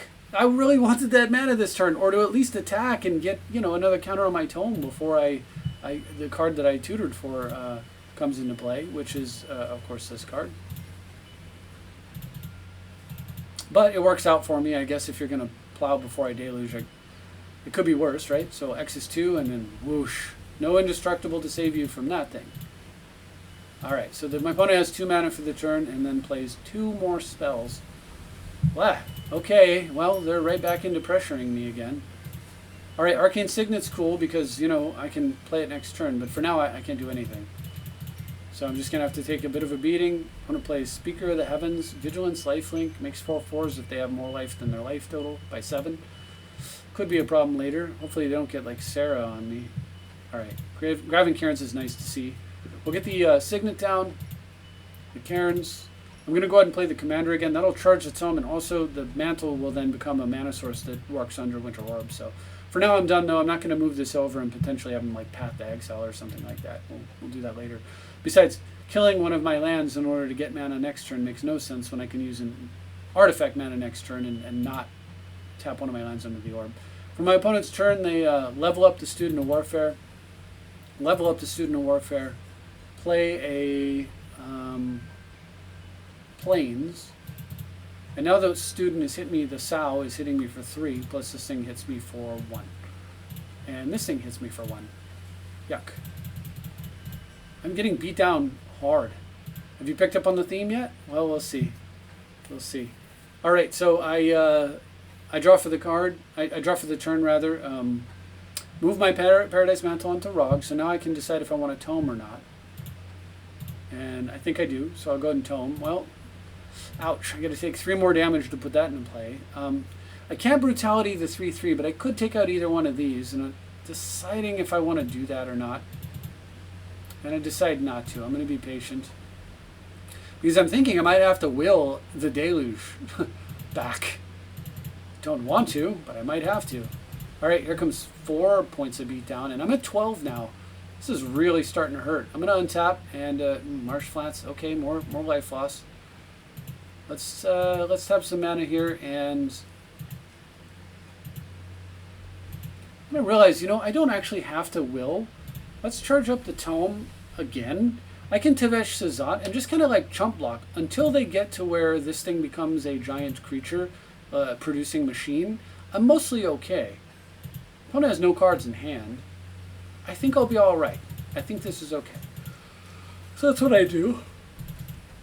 Excuse me. Alright, so they swing in, go in full Tevesh, which, you know, takes some heat off of me. So let Tevesh tank for a little while. We'll block the 3/3, protect him, and just let him take a couple hits there. My opponent's turn, they play they play their commander again. Okay. And a Gorgon's Head. Equipped creature has Death Touch. Well, Death Touch doesn't matter. All their creatures might as well have Death Touch because I'm chump blocking with 0/1 tokens. So I'm good with that. I don't feel like a compelling need to Vandal Blast here, for example. All right, let's make some more blockers. Make some more mana that works under Winter Orb. Let's draw another card. Ooh, Ancient Tome. Tomb, rather. And look how good this freaking Tome of Legends has been.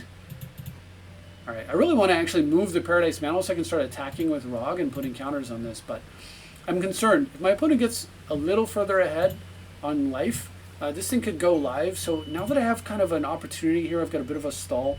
I can kill that thing and also grab a couple of life, which I might need if I'm going to use the Ancient Tomb. And I really don't need to be holding, like, I don't know, him to Torok against this guy whose hand is empty every turn. I can will it back if I need to. So let's gain 2 life and just get rid of that thing. Alright. And then my opponent finally explains what their theme is. He says, luckily, my deck is called 1. So now you know. If you didn't already figure it out, their theme is, well, every spell in the deck costs 1.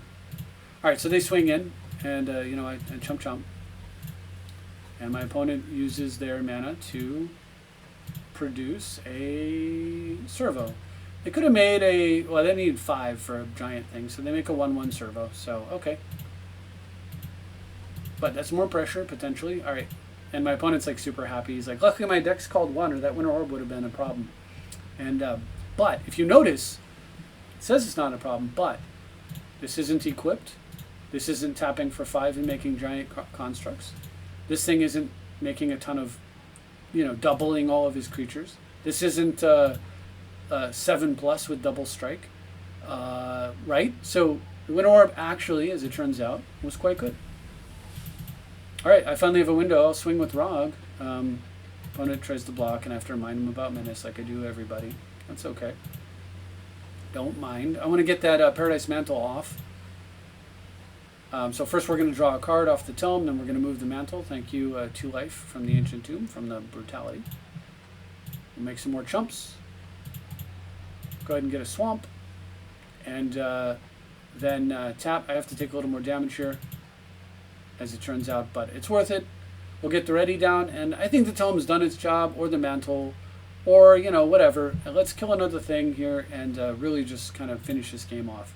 So at this point, boom. We'll get rid of the mantle. I think we'll be fine. The tone's kind of done its job, but boy, I really like drawing cards. I guess mana is okay. I may actually let the Winter Orb go in some point here, just because my opponents, once I have like most of their stuff cleared out, then you know, there isn't a lot they're going to be able to do. But as it turns out, my opponent draws and realizes they're pretty stuck, and they scoop. And yeah, that's it. We're going to just ready away all the rest of the stuff. Thought that was a cool game. You got to see a card you didn't see in action yet, the Tome, really do its thing and drive home how good that card actually is in this deck. And finally, there's game number 30 against McDonk. Is it Scrooge McDonk? Or is he just McDonkin on his opponents? I don't know. Anyway, Lord Windgrace, a threatening commander. It has combos. I don't know what they are. It also just like can, well, one of the main things is returning lands from the graveyard just means that he can just strip mine lock you, right? But I've got a pretty nuts hand. How often do I say that in this video? How often do I say, oh, I've got a pretty nuts hand, right? Like, that's a fun sort of reason to play this deck. I make a mistake here. This is foolish. I should have played my fetch land. So what I'm thinking is play your fetch land and fetch before my opponent can get a opposition agent going. But this is a mistake because now that I've opened the window to my opponent strip mining me. What I should have done is play the fetch land, and if my opponent plays like mana crypt, that, you know, black source mana crypt, then in response to the crypt, then I fetch. So mistake. Oops. All right, I'm gonna go ahead and just play this because I don't want it to rest out of my hand, and it's more likely to have that happen than to have it like Vandal Blasted off the board. And even if that happens, you know, it's okay. Opponent goes Taiga, Crypt, and into Azusa. Oh no, no strip mine, please. God dang, I'm punished hard for playing that Wooded Foothills. See, you gotta wonder, like, well, why does perfect play matter? Well, because it matters, right? Like, it does, it always matters. Now I'm way behind. Instead, I would have a fetch land here. I could have gone fetch land. You know, they'd have a strip mine untapped. I could have fetch land, sack them both, buy force this off the board, get something going. Nope. Oh god, please tell me I don't lose the game because of this, right? Boseiju comes down. They could have Boseiju'd away my Lotus, but then I go get a land, so that's not the greatest thing in the world for them. And and then they wouldn't be playing a land also, so they'd be losing a land play in order to give me one. So I kind of agree with this, although it is risky to leave a Lotus in play. Ooh, and it stays in play. They don't have any black, so I can fetch safely. Alright, we'll get the Saga down and get that crypt off the board, and suddenly My opponent is behind. Playing a catch-up game. They get Elves of Deep Shadow out. Azusa lost but sucking, as she so frequently is. All right, for my turn, I get to play a Torque here, and I'm going to play my Commander. And then draw some cards. I could make a robot, but nah, it's okay. And once again, drawing right into the Mana Crypt, which allows me to play my Commander. But I could also Jessica's Will here, and if I hit any fast mana, I get rewarded hard with the Chandra. This is not correct. This is a bad line because I've already hit a land drop, and you don't really want to do this when you try not to do this when you have it. You want to use this to find land, right? But I decided to play that way. What I should do is play my Commander and pass. But I don't, and I hit Hogmoss Will, the Ready Confluence. Yuck. And all I can do with the mana is just play my Commander and pass. It was so stupid. Alright, for my opponent's turn, they duress me, taking Chandra out of my hand. Demonic Tutor, so now I'm afraid like they could have Necropotence. Look, they have black, they're one away. Or they could have Ancient Ad Nauseam. Alright, so I'm going to make a robot here though. I drew a Duress, hugely valuable here. Now I can Duress one card out of their hand and then kill this and take the other card. Just going to be glorious turn for me. Alright. We'll also get to draw some extra cards or make some tokens. I decided to make tokens. We're going to go Duress here because I have the Skull Clamp. And with that, McDonk scoops it up because whatever they got was too good to allow. And also, keep in mind, like they're 1 mana off from Lord Windgrace, which is another card that I'm afraid of them, slamming. So, they get Windgrace and then Strip Mine Scalding. Like, it gets bad, so I'm fighting to keep them off mana in this game. But fortunately, Duress plus K-Command is going to do it. Lord Windgrace packs it in, and that is the deck, and you got to see all the new cards in action. And like I said, except for Dark Tutelage, which was Liliana, which may be better as Liliana. It's my son and his grandfather. But Dark Tutelage needs to be Black Market Connection. So if you have it, you're playing this deck in paper, go get it. As soon as it comes online, get it, and then plop that in, replace the Dark Tutelage immediately. The Liliana is not, there's no way in hell that that's better than Black Market Connections. That card's going to be insane in here. As you saw, what this deck wants is creatures for equipment and sacrifice effects, mana to play all of the cards as fast as we can, and card drawing in as great a quantity as we can get. And Black Market Connections, like, why don't you have all three? Priest of Forgotten Gods, why don't you have all three, right? Like, just totally crazy. These cards, I love them. They've been fantastic, and yeah, love it. The deck is just playing like chef's kiss, right? So hopefully you enjoyed that too, and let me know if you have any thoughts. Maybe you think like some of the tech cards are weak, or you got better ideas, or whatever. I'll tell you one card I wish I could play. I think I mentioned this in one of the games. I wish I could play the card Sticky Fingers. That card's crazy. The fact that it replaces itself when your creature dies. But that one, unlike Curse of Opulence, yeah, it doesn't quite work out. So we'll have to just do Black Market Connections to get our treasure injection along with our Curse of Opulence to get our gold. And that'll be it. So hopefully you enjoyed this. I look forward to your comments. Thank you very much for watching. Long video. And I'll see you next time.